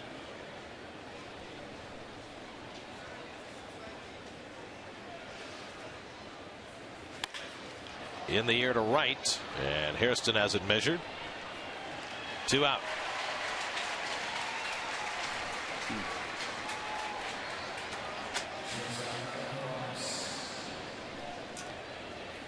So 2 out and a runner at first, and now Clint Barmas, the number 8 hitter. In that hot American League Central race that begins the night tied, Detroit is home against Kansas City. They are 4-4 in the 5th, and the aforementioned Jeff Francoeur has a home run for the Royals tonight. Good. Alex Avila and Austin Jackson with home runs for the Tigers in that game. Meanwhile, the White Sox at home against Cleveland and leading 3-1 in the second.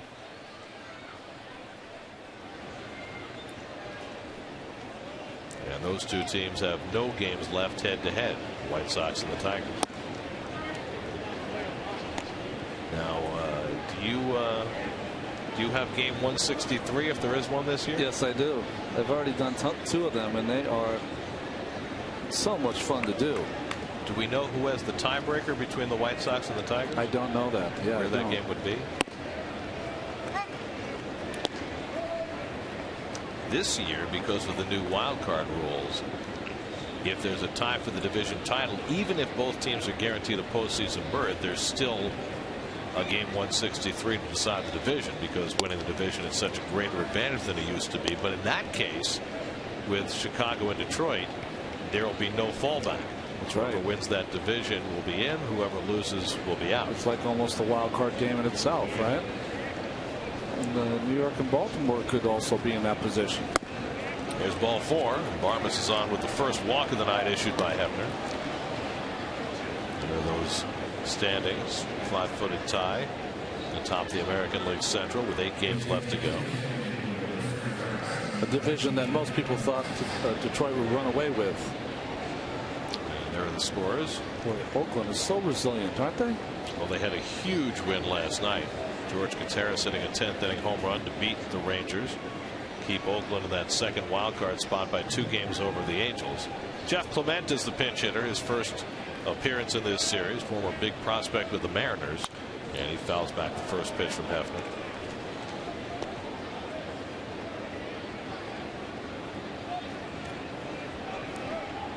So what you're saying is there could be 2 game 163s. There's also the possibility of the AL West or the NL East, although that's less likely. Tie guy Next to Pinman. It's like a team. That's right.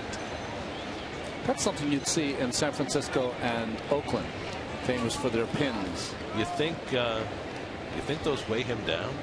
Oh, absolutely. A little problem with the TSA too at the LaGuardia. Might set off the metal detector. Might have to put that in the checked luggage. 1-2 to Clement. What do you suppose the cumulative weight of all those pins is? How about the racket, the noise you make? Never sneak up on anyone.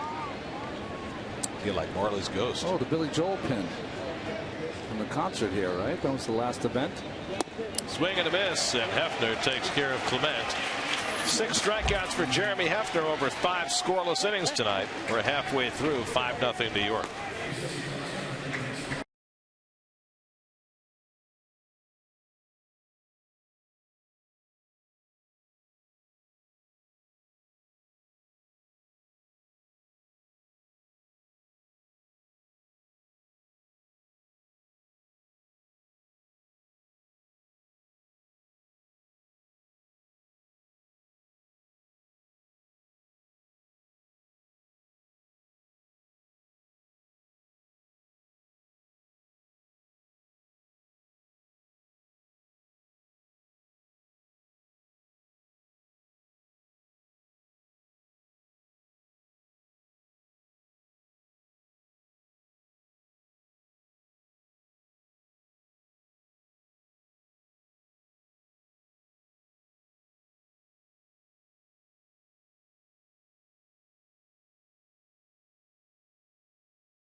The season, and as R.A. Dickey tries to become the first Mets 20-game winner in 22 years as he goes up against the Pirates and Kevin Correa. 12:30 the coverage tomorrow right here on SNY.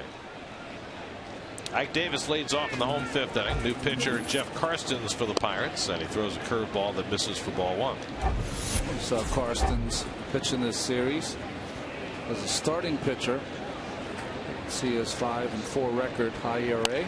Gave up a home run to Ike Davis on Monday night, a 3-run shot to right center field into the visiting bullpen. That was Ike's 30th home run of the year and his 2nd of that game. Davis shopping and Duda for the Mets in the 5th, and Ike takes a good cut and fouls it off. 1-2. Let's check in with Kevin Burkhardt. Kevin. Well, Gary, you were talking about the second half for Ike earlier, and obviously it's been a turnaround for him, and spoke with him today, and he said, you know, I am proud of the second half, mainly because I'll get a chance to play again in the big leagues. He had a little fun with it today.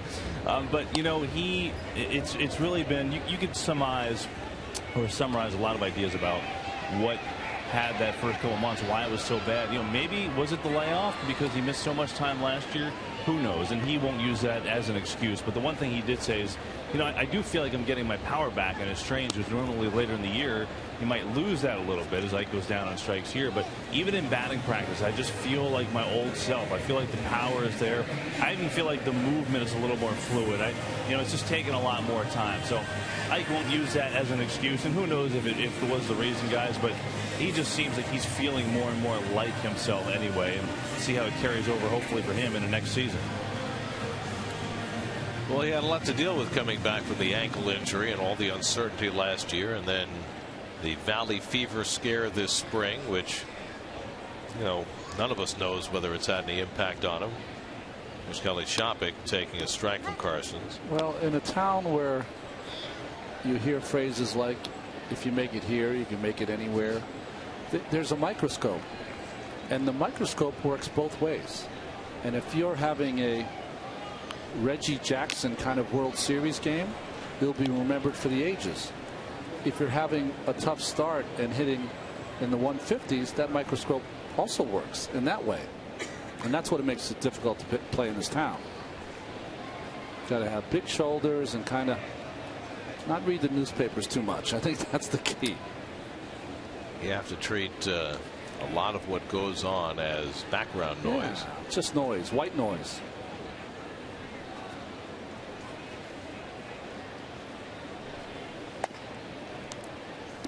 Ball and 2 strikes to Shopik. In Baltimore, the Orioles have 5 runs home in the 5th inning. They've got 4 home runs tonight, and they lead the Blue Jays 6-2 in the 5th. The Yankees won earlier today behind CC Sabathia, who looks like he's back in the groove. So the Orioles need to win to stay a game and a half behind the Yankees. And they've also got to win to stay ahead of Oakland for the #1 wild card spot. So if they're a game and a half out, I'm assuming that Baltimore has a day off on Thursday, which is they played a doubleheader right on Monday. Well, the Yankees have actually played 1 fewer game than the Orioles, okay. or they will by the end of the night.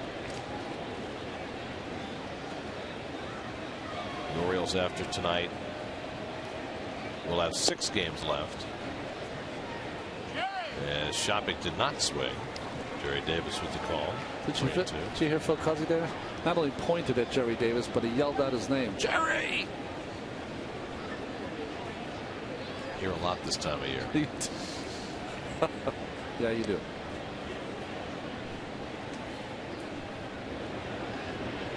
Jerry Davis will have the plate tomorrow for Ari Dickey's start.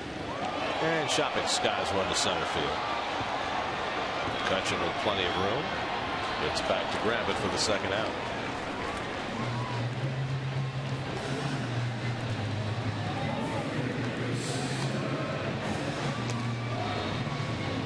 So now Lucas Duda, who's been up twice and struck out both times.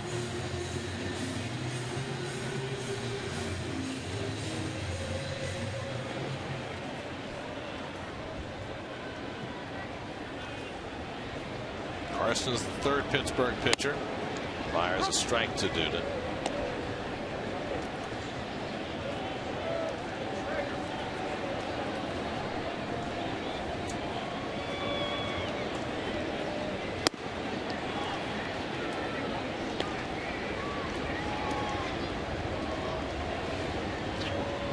Andres Torres would be next. Mets put up 4 runs in the 3rd, added a run in the 4th. And the off-speed pitch misses to Duda. 2-1.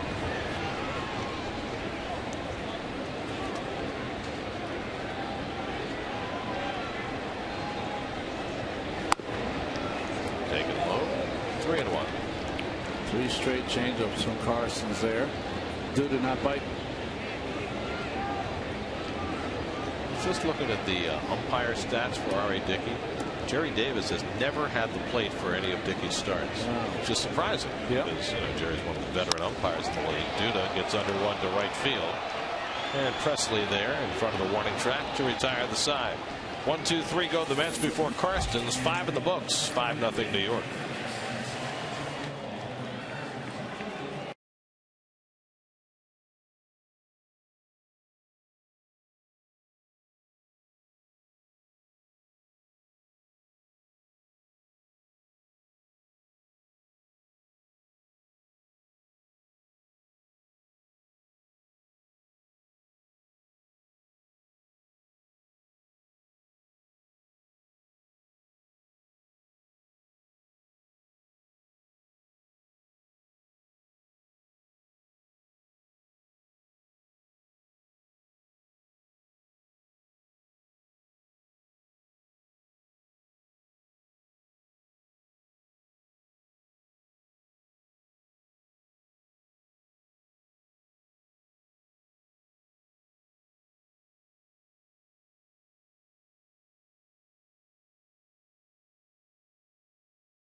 By high yield free checking from Capital One Bank. What's in your wallet?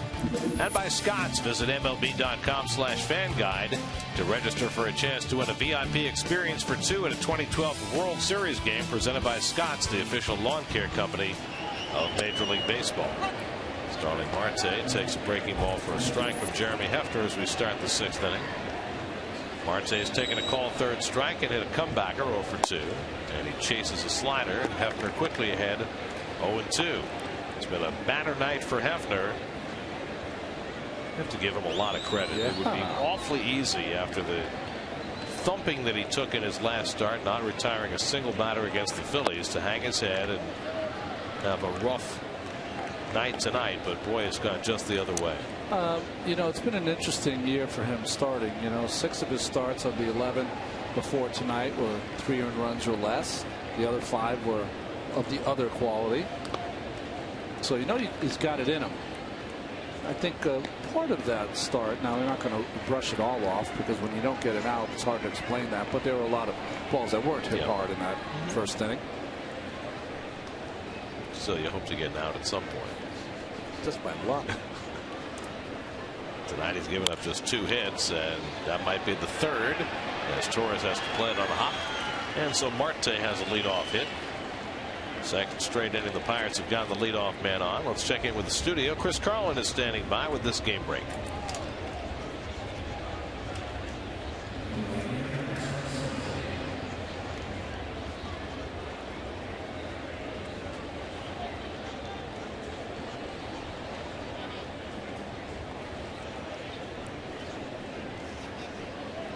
He just missed one in last night's game too. A lot of competition now in that home run lead because Edwin Encarnacion hit his 42nd tonight. That ties Cabrera for 2nd in the league. He could if he gets cold only lead 1 category, and that would be RBI. And if somebody has a big night or two, never know. Might lose that as well. Here's Alex Presley, who struck out and flied out. Marte runs. The throw by Shopik is a good one, and he's out at second base. 5 runs down. Marte taking off first pitch, and he's thrown out by Kelly Shopik. Well, these are the things that I don't understand. I know he's a base stealer. I know he's a great talent, but you're telling me that there's no red light stop sign on the runner, and the only thing you could surmise is maybe he did not see the sign. So 1 gift out and nobody on. And a fastball strike to Presley, and it's 0-2. By the way, we were talking about Hefner and his bounce back tonight. There is an historical note that certainly works in Jeremy's favor in terms of turning it around after that start to forget on Thursday. The only other Met start a game, face at least 7 batters and not retire a single one of them was Bobby Jones against the Braves in September of 1997 as Jerry's Familia gets up in the bullpen. Bobby Jones gave up 3 hits, 4 walks, and a runner safe on a fielder's choice. So 8 batters, none retire. His next start 5 days later, faced Florida, 8 innings, 2 runs. So it's not unprecedented to bounce back the way Hefner has tonight. Let me ask you a question. Bobby Jones, was he a little bit like a Hefner thrower, a guy that wouldn't overpower you through strikes? Didn't throw nearly as hard as Hefner. Oh, really? Yeah, he was more of an 87, 88 guy. But Bobby had a good sinker. He knew how to throw to corners. He was very tough. Very tough. Very nice. And you know, he pitched arguably, you know, apologies to Seaver and Santana, arguably the best game in Mets history. A 1-hitter in the playoffs. Murphy squeezes the pop-up from Presley for the 2nd out against the Giants in 2000 in game 4 of that series.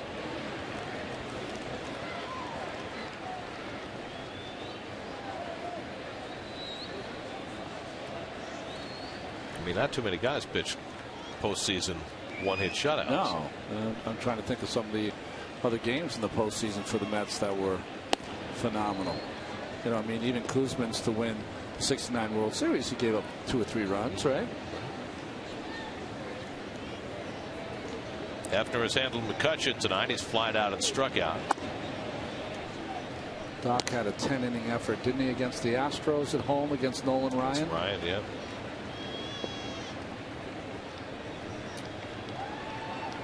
But a series clinching 1-0 shutout, 1-hit shutout. It's unprecedented, at least in Mets history. Hairston's there to grab it. Another strong inning for Jeremy Hefner. He's thrown 6 scoreless, and the Mets cruising with a 5-0 lead.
Andres Torres leads off the home 6th inning. Mets with a 5-0 lead. Jeff Karstens misses with a first pitch fastball.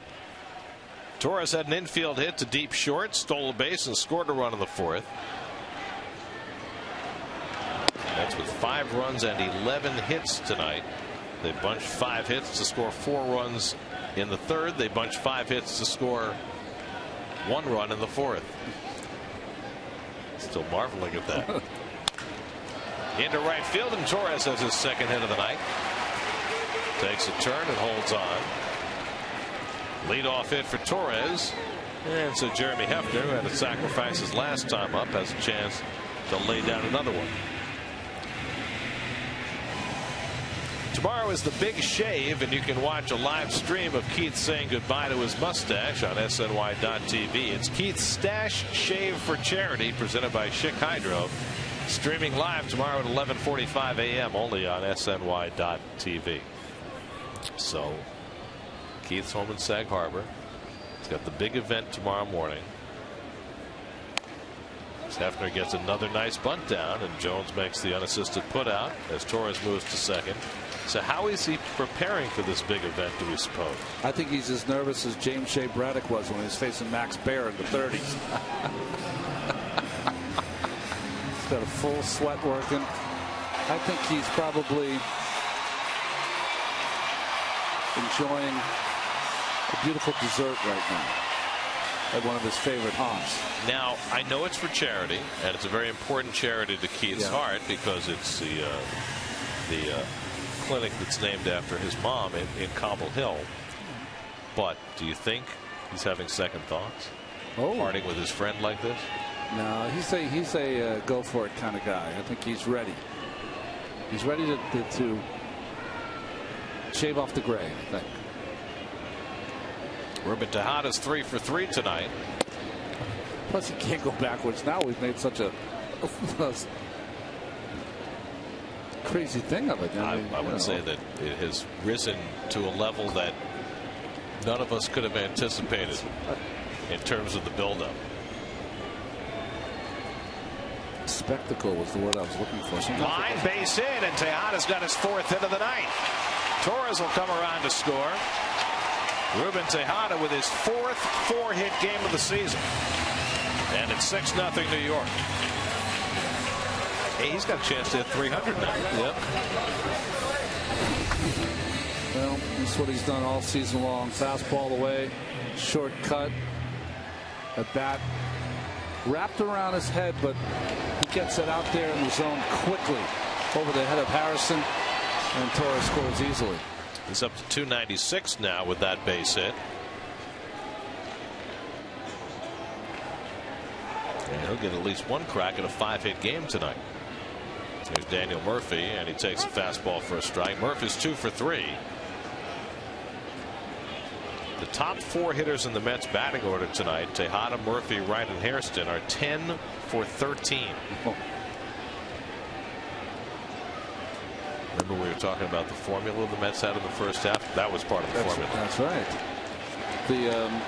When I was playing in Oakland, Mike Bordick, you remember Mike Bordick, he came to you guys late one season. He was having a similar year to Ruben, and once he got over 300, they shut him down.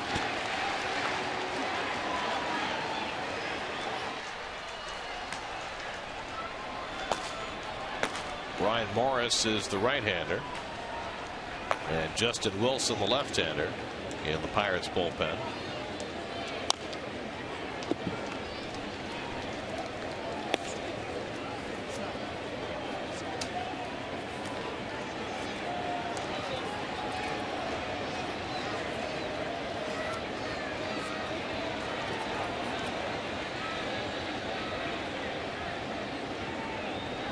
By the way, for the Mets, that's their 13th 4-hit game this year.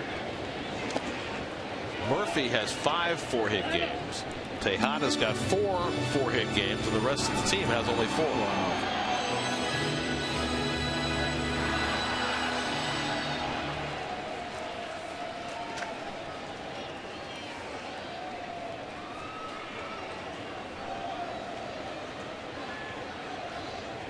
Two and 2 to Murphy, and he chases the changeup for strike 3. Second strikeout for Jeff Karstens. Good changeup here from Karstens. Boy, about 3 feet off the zone for Murph. Around the majors, brought to you by Cadillac. The Dodgers rolling over the Padres 8-2 in the 8th. Juan Rivera and Matt Kemp with home runs. 20th home run for Kemp. Bryce Harper, only the second teenager to hit 20 home runs, joining Tony Conigliaro. And the Nats lead the Phillies 5-2 in the 7th. And Paul Maholm for the Braves, shutting out the Marlins 3-0 in the 7th. Martin Prado with a home run for Atlanta tonight. David Wright is 2 for 3. Now has the Mets all-time hit record all to himself, 2 ahead of Ed Kranepool. Do we now have to give his hit total every day? Yes. Well, he's at 1,420 now. Fly ball out to right field, and Presley back a few strides to grab it, and that retires the side. But the Mets add a run on Tejada's RBI hit, his 4th hit of the day. 6-0 Mets after 6.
Mercedes-Benz Tri-State dealers. Visit them on the web at searchmercedes.com. Garrett Jones leads off the 7th inning against Jeremy Hefner, who has thrown 6 scoreless innings, allowed just 3 hits.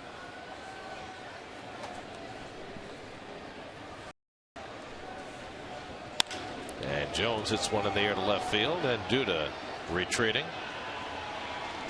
1 out.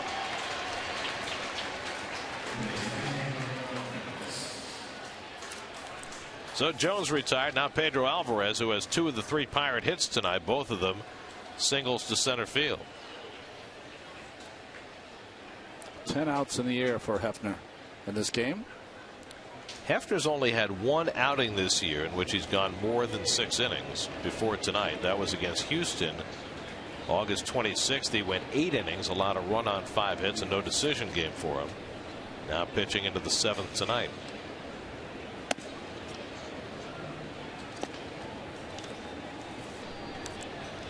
Alvarez and Andrew McCutchen, each with 30 home runs this year, the only teammates in the National League who both have 30 or more.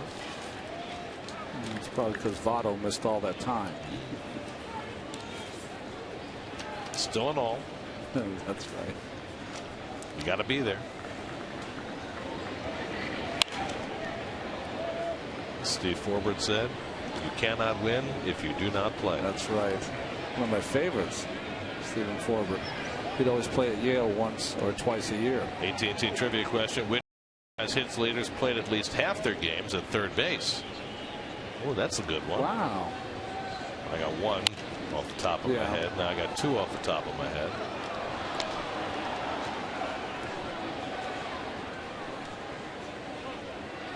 Okay. I wonder if he played half his games at third.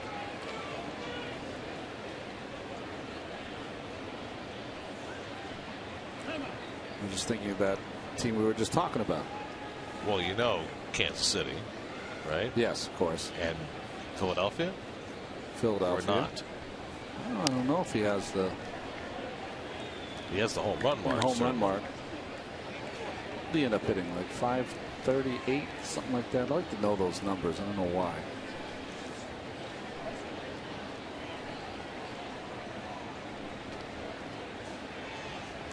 It's a nice low angle look from behind home plate.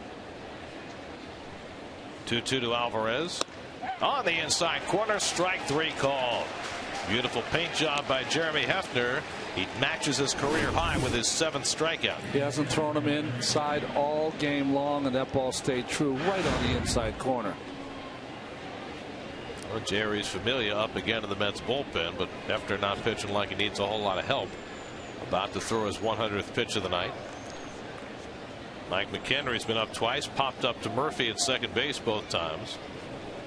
Hefner's thrown as many as 110 pitches in a game this season. And a first pitch curveball for a strike to McHenry.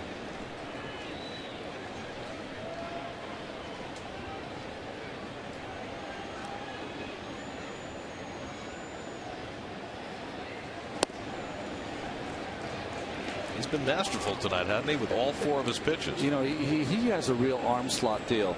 Like, if he can get to that perfect arm slot and everything comes out of there, he throws strikes with all 4 of his pitches. It's beautiful to watch. Has a little delay and then just lets it go. It's when he's doing that, it's like he's throwing darts.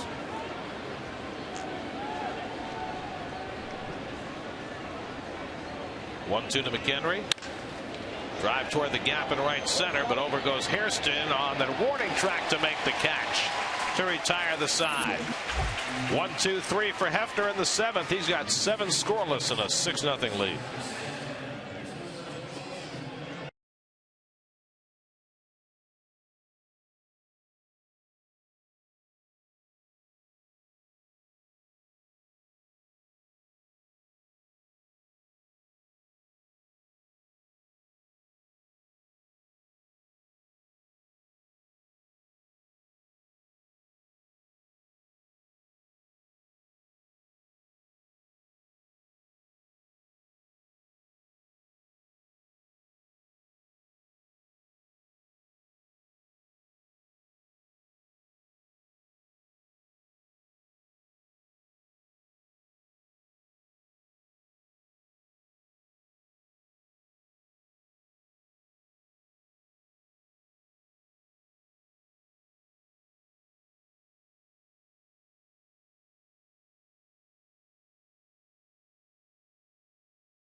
Victory of the year as the Mets play their home finale against the Pirates at Citi Field. Get to Mets.com or call 718-507-TIXX. Let's answer our AT&T trivia question. Third basemen who are franchise hit leaders, at least half their games at third. We got Brett, you got Schmidt, David Wright, and Tim Wallach. Nice. Who I would not have pegged as the Expos/Nationals all-time hit leader. Wallach was one of the best players of his day. Of course, the other piece of that, as Brian Morris takes over the pitching for the Pirates, is that if you just take the Nats part of their history, I would assume that Ryan Zimmerman is their all-time leader. Absolutely. Now, Pete Rose, of course, is the Reds' all-time hit leader, but he did not play more than half his games at third base. Played left field, third base, there, second base. And Cal Ripken is the Orioles' all-time hit leader, but played far fewer games at third than he did at short. Even though Davey wanted to push him to third, he tried. He withstood that coup. Scott Hairston 2 for 3 tonight, a single and a double. And the only time he was retired, Pedro Alvarez made a stunning play on him, going toward the line and throwing him out.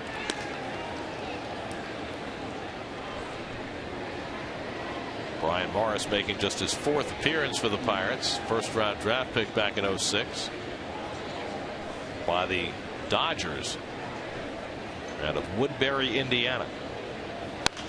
And a pop-up foul. Henry watches it go out of play. 0-2 to Hairston.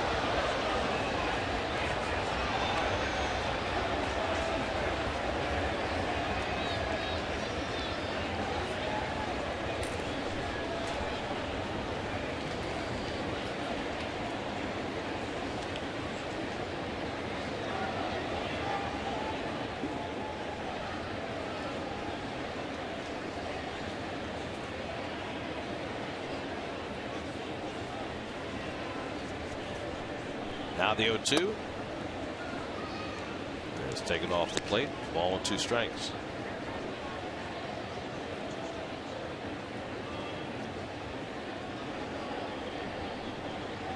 Ike Davis on deck, and then Kelly shopping.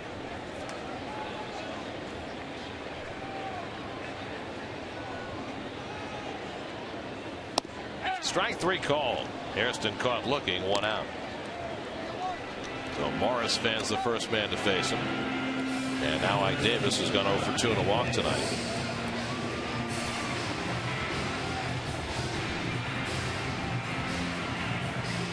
I did not remember this, but Brian Morris was part of the deal in 2008, the 3-way deal that sent Jason Bay from Pittsburgh to Boston. Really? Morris came from the Dodgers along with Andy LaRoche. Yeah, I know that. Craig Hansen and Brandon Moss.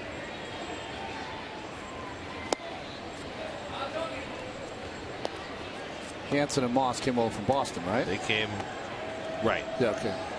And Moss was acquired from Boston. Jason Bay went from Pittsburgh to Boston, and Manny Ramirez went from Boston to LA. There we go. So Morris was in that whole rigmarole, and 4 years later finally making his debut for the Pirates. Well, that's what happens when you have these big trades, is that the ancillary parts of those trades are the people you don't talk about or think about, and they surface later. Yeah, until later when they become stars. I mean, when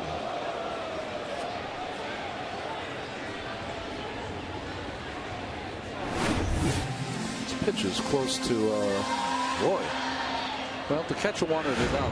Maybe not 12 feet high, but almost took out the ball. James Familia up for the 3rd time tonight.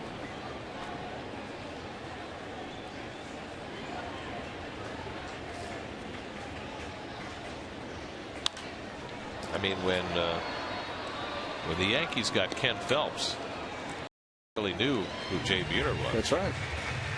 They did a couple years later. When the Tigers got Doyle Alexander, nobody really knew who John Smoltz was. John said he was devastated because, you know, he's a Detroit kid. Sure. Not Detroit, Lansing kid, but loved the Tigers. Well, his grandfather used to work at That's Tiger right. Stadium. Davis down on strikes, so Morris with back-to-back strikeouts to start his outing. Well, straight over the top. 95-mile-an-hour fastball and straight down over the curveball for Morris. Well, the other thing about Smoltz is when he went to the Braves were not very good. Yeah. I remember we used to face the Braves in those days, and there were so many New York people living down in Atlanta that they would just come out in droves. You know, Atlanta was getting maybe 10, 12,000 people at the game. We'd come in and we'd get 30 plus. They couldn't wait for us to come in. Shopping hits a sky-high fly ball to deep left. Marte feeling for the wall, but has plenty of room to make the catch, and that retires the side. 1-2-3 go the Mets in the 7th. They carry a 6-0 lead into the 8th.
To catch, he'll bat 9th, and the new pitcher J.R.H. Familia will hit 6th in the order. Capital One Bank stats on Familia this year.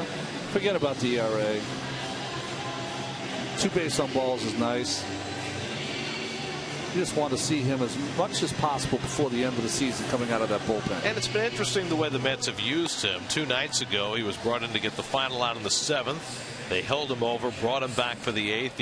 He got an out, then gave up a triple, and wound up leaving the game, getting charged with a run. Tonight, up 3 separate times in the bullpen before coming in. Yeah, it's almost like they're trying to find out, and this is the only way I could feel, because you would hope you'd like him to pitch starting innings coming from being a starter all year long. Separated by birth? No, I don't see it.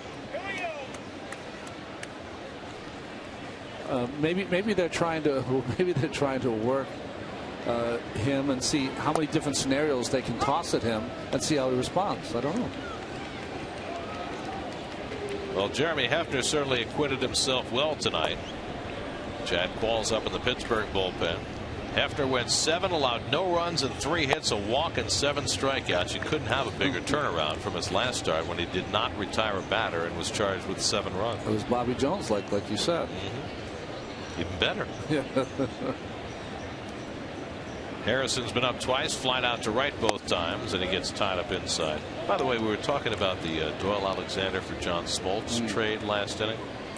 I was fortunate enough to see John's last minor league appearance for the Richmond Braves when he threw 5 perfect innings right before the Braves called him up, lined right at Murphy for the first down. And you were fortunate enough to see John's first big league start when he threw 8 terrific innings against the Mets. Yeah, well, I mean, he just had that slider that you just don't see from young guys coming up, and then you just knew that Atlanta was going to take off. They had Smoltz. Glavine was starting to turn his career around. I mean, not that he had any problems at the beginning. The team was just bad. I think he went 7-17, did Tommy, in his first year. But after that, it was smooth sailing. Smoltz, that first start in July of '88, beat Bobby O. Still bitter. You think he remembered? No. Travis Snyder on deck to pinch hit. Clint Barmes is 0 for 1. He's flied out and walked. And Familia fires a nice looking fastball for a strike, and it's 1-1. He's got that ability to keep that fastball down in the zone. Down, he is, and sink it, and you can hear the explosion of Nickius's glove when it pops in there. Right back to Jay Reese, and he handles it at the midsection for the second out. It was very fortuitous to catch that one. It caught him in the palm of the glove as he tries to shake it off. This is a one-hop bullet.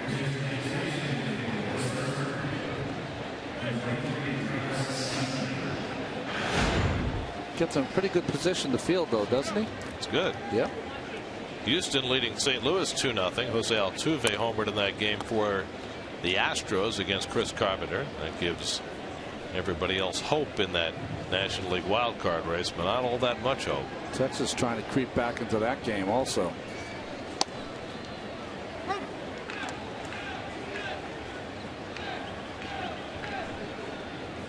Snyder appeared in the opening game of this series, struck out as a pinch hitter. Acquired from Toronto right before the trading deadline, has not panned out for the. And a breaking ball in for a strike, and Familia quickly ahead 0-2.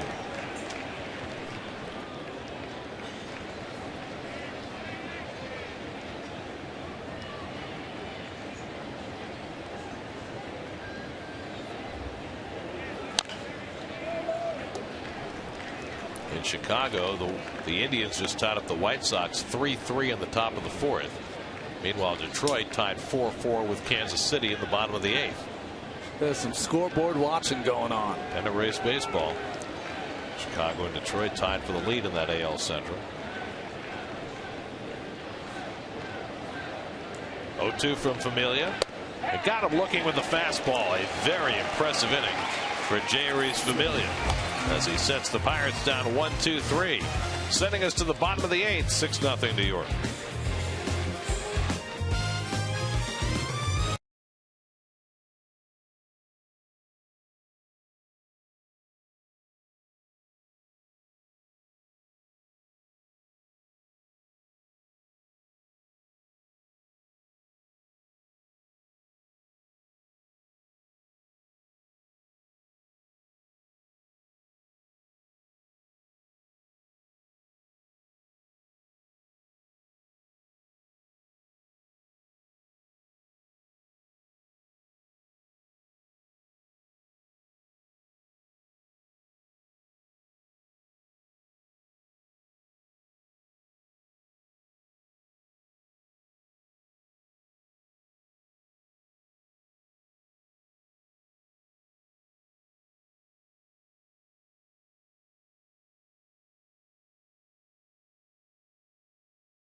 to watch their team defend their world championship with rare footage from the Mets season of high expectations and Hojo and Strawberry's 30-30 on Mets Yearbook 1987, Friday at 6:30, only on SNY.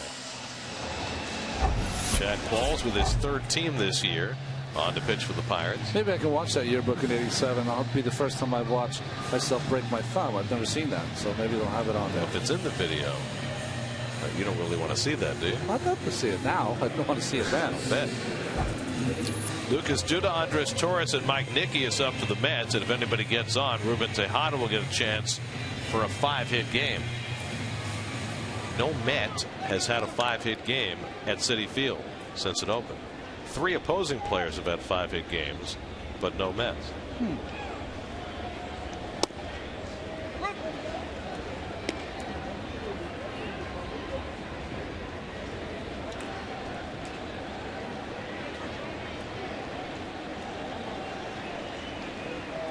Duda has struck out twice and flying to right. And he bounces one down to Garrett Jones at first base. Qualls covers, one away. Qualls began his year with the Phillies.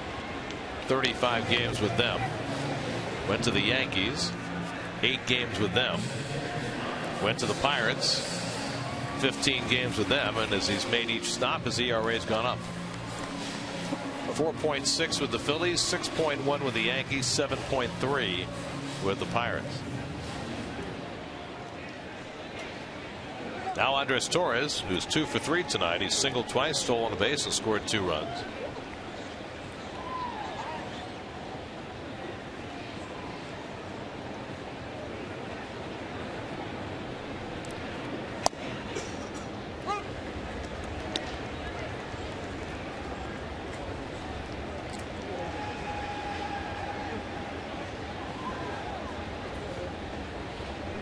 Mike Nickius sitting 9th in the order is on deck.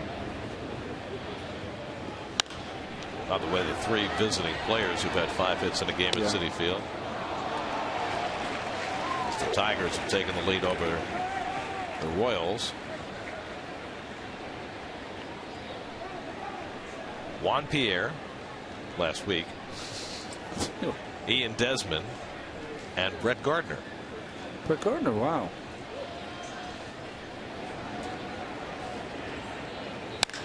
Torres hits one well out to right center field. Chasing toward the gap is McCutchen, and it lands at the base of the wall.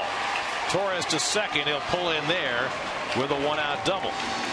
And barring something odd happening, that means that Tejada will get another turn at bat. Well, 2 hard hit balls from the left side from Andres. Line drive to right field, and now gets on top of this one and hits it between the outfielders. Played off the wall by McCutchen.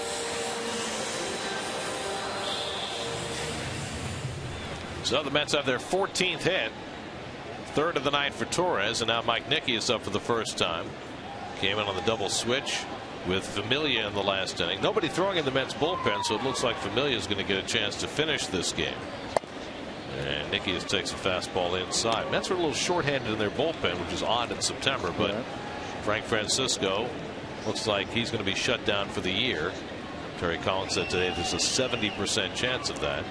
Robert Carson is done for the year, although the diagnosis not nearly as serious as the Mets had feared. A strained triceps tendon. Jones flips to Qualls for the second out as Torres goes to third. With Josh Edgen also shut down for the year, that means the Mets have fewer options than they might otherwise have in that bullpen. That was really good to hear, because anytime you can keep it in the big muscle group, you have a better chance. Well, you always fear that it's in the elbow. Elbow, right? So here's Tejada, single to right in the first, single to left in the third, singled off the glove of the third baseman Alvarez in the fourth, and singled to center in the sixth. He's stolen a base. He's scored 1. He's driven in 2. He's got 4 4-hit games this year. And now he's got a chance for the Mets' first 5-hit game of the season and the Mets' first 5-hit game ever at Citi Field. Torres at third and 2 out.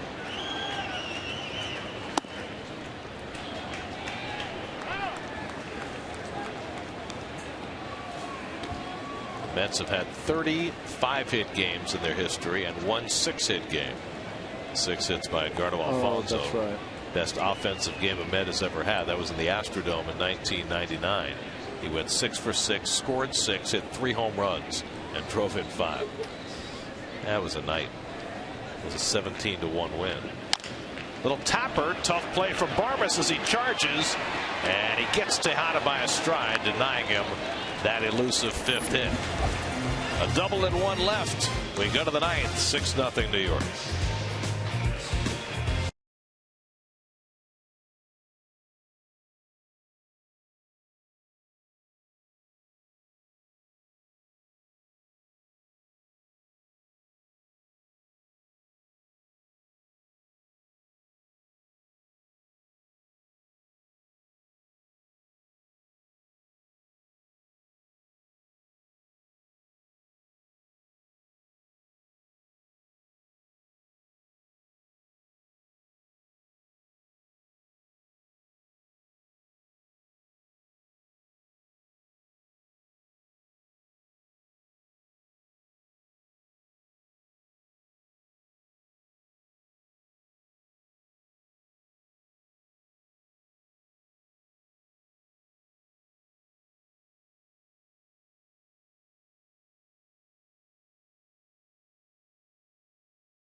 Sports tonight. Looks like they may have a deal to have the real refs back on Sunday. I think everybody's happy. Rex Ryan with words for Reggie Bush, and the Giants hoping to be at full strength for their game with the Eagles. Geico Sports Night tonight after the postgame only on SNY. Scott Hairston moves from right field to left field. Mike Baxter enters for defense in right. Jeurys Familia tries to finish off the shutout. Starling Marte leads off for the Pirates, and he takes inside with a fastball for ball 1. Marte has one of the 3 Pirate hits tonight. Single to center in the 6th, but then was caught stealing with his team down by 5 runs. And the Pirates have not had a base runner since. Jeremy Hefner went 7 scoreless, allowed 3 hits, a walk, and 7 strikeouts. Mets are in line for their 13th shutout victory of the season.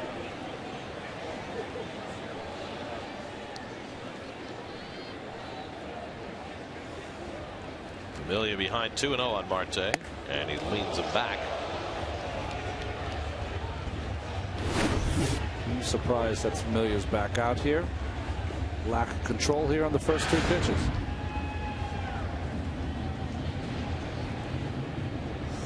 There's nobody throwing in the Mets bullpen, so the Mets are counting on Familia to get through this 9th inning.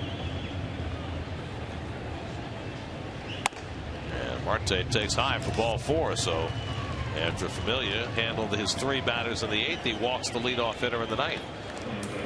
Let's get a preview of WB Mason post-game live check-in with the studio. Chris Carlin and Bobby Ojeda, guys.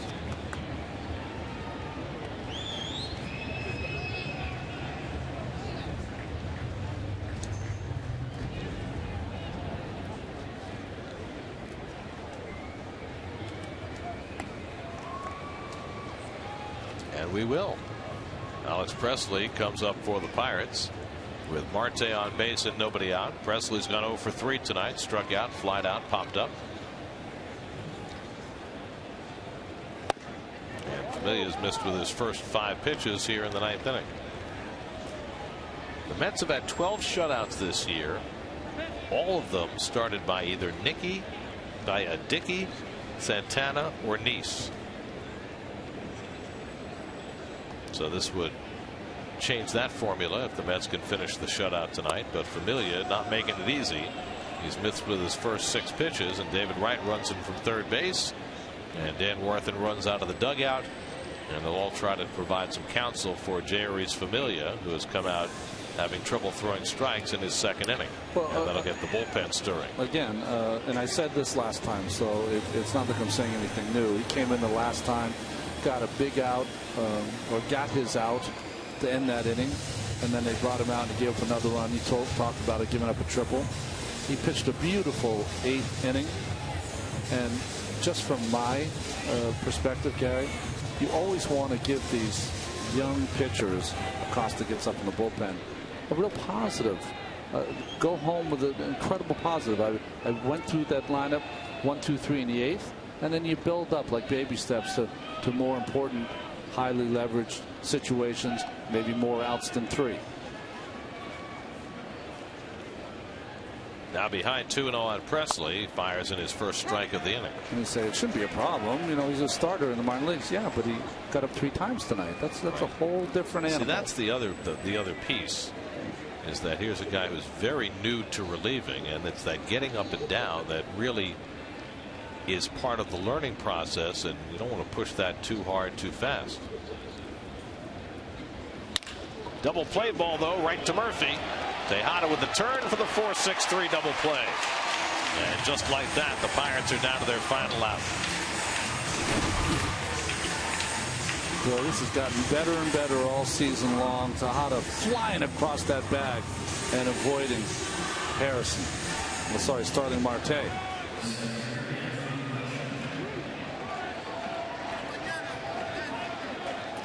These shortstops, it's almost ballet-like how they come across that bag, sweep it with their toe, and fire a strike. So 2 out and nobody on for Andrew McCutchen, who's 0 for 3 tonight, 2 for 9 in the series. And McCutchen takes high and tight for ball 1. McCutchen with his 0 for 3 tonight has lost a point off his batting average. He's at .335. Buster Posey starts the night at .333. He'll be facing Wade Miley and the Diamondbacks tonight. 2-0 now to McCutchen. Matt Cain pitches that game for the Giants tonight, going for his 16th win. Miley's got 16 wins as he tries to solidify his Rookie of the Year credentials. Broken bat pop up. Murphy out. Baxter in. Baxter calls, and the ball game is over. On a night when David Wright makes history, passing by Ed Kranepool for the franchise hits record, Jeremy Hefner has a bounce-back start with 7 scoreless innings. Ruben Tejada, a 4-hit game, and the Mets have taken 2 of the first 3 from the Pirates as they win tonight 6-0. Well, congratulations to David. A great accomplishment with many more hits to come. It was real fun watching Jeremy Hefner pitch tonight after a tough start, and his last one just totally in control. Mets offense was great job today, especially Tejada with his 4 hits. First 4 hitters in the lineup. 10 hits for the Mets. Jeurys Familia finished it off with 2 hitless innings as the Mets have their 13th shutout victory of the season and their 71st win overall. There's your Kia game summary as Jeremy Hefner bounces back from not retiring a batter in his previous start to throw 7 scoreless innings and tie his career high with 7 strikeouts, and David Wright with 2 hits, now 2 ahead of Ed Kranepool, the most hits ever by a New York Met. So with exactly a week to go in the season now, and a big day on tap tomorrow with R.A. Dickey going for his 20th win before the Mets head off for their final week of the season on the road.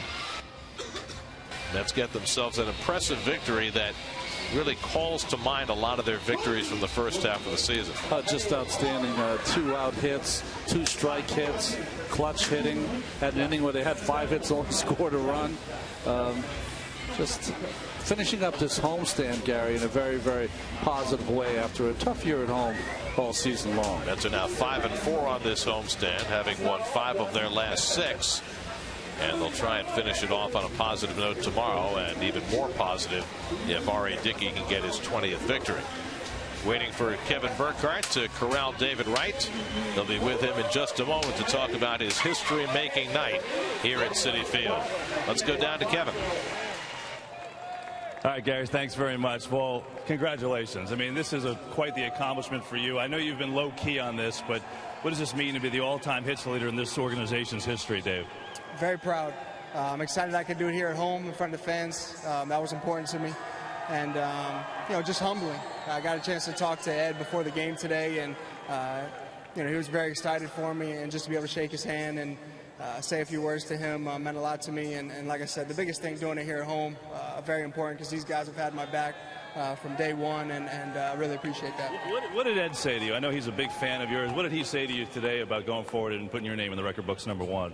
Well, I mean, he just seemed genuinely excited for me, and really from the moment I got called up, he came, found me, shook my hand. He comes out to the ballpark pretty frequently, and you know, he's always had words of encouragement and really rooting for me from day one. Does this mean more to you as a kid who used to go watch those games in Norfolk and dream about being here one day, to actually now be here and be where you are in this situation? I've been living the dream. Are you kidding me? You know, to be able to play Major League Baseball, to play in, for this organization, they groomed me, they drafted me, they developed me, and they've given me a chance to come out here and play baseball for a living, and I'll always be grateful for that. All right, so it looked like you got a little bit of a hard time, because your first at bat you hit one 390 feet to left, and then the second at bat you get the infield hit that breaks the record. Did you get a little hard time in the dugout after that? Yeah, that story's going to be a lot different 10 years from now. You know, it's going to be a line drive somewhere and you know, a nice, clean, crisp hit. You know, what does it mean just for this team to go out and finish strong and to have a positive end to this season, Dave? Well, I mean, I think there's a lot of individuals that want to finish strong. I think as a team, we want to finish strong, and you know, hopefully get some momentum going towards next year, because you know, I think the future is bright for us. We got a lot of young talent, and hopefully, like I said, finish strong, and that carries over into next year. Before I let you go, do you have another 1,400 hits for you in a Mets uniform to give these fans, you think? I hope. That's the goal. Yeah. Congrats, David. Thanks. Thanks, Kevin. All right, guys, let's go back to you. And I know that Met fans certainly hope for the same thing, that David Wright will be around long enough to double his record before he's done. History for David Wright tonight in a 6-0 Met win. We'll be right back.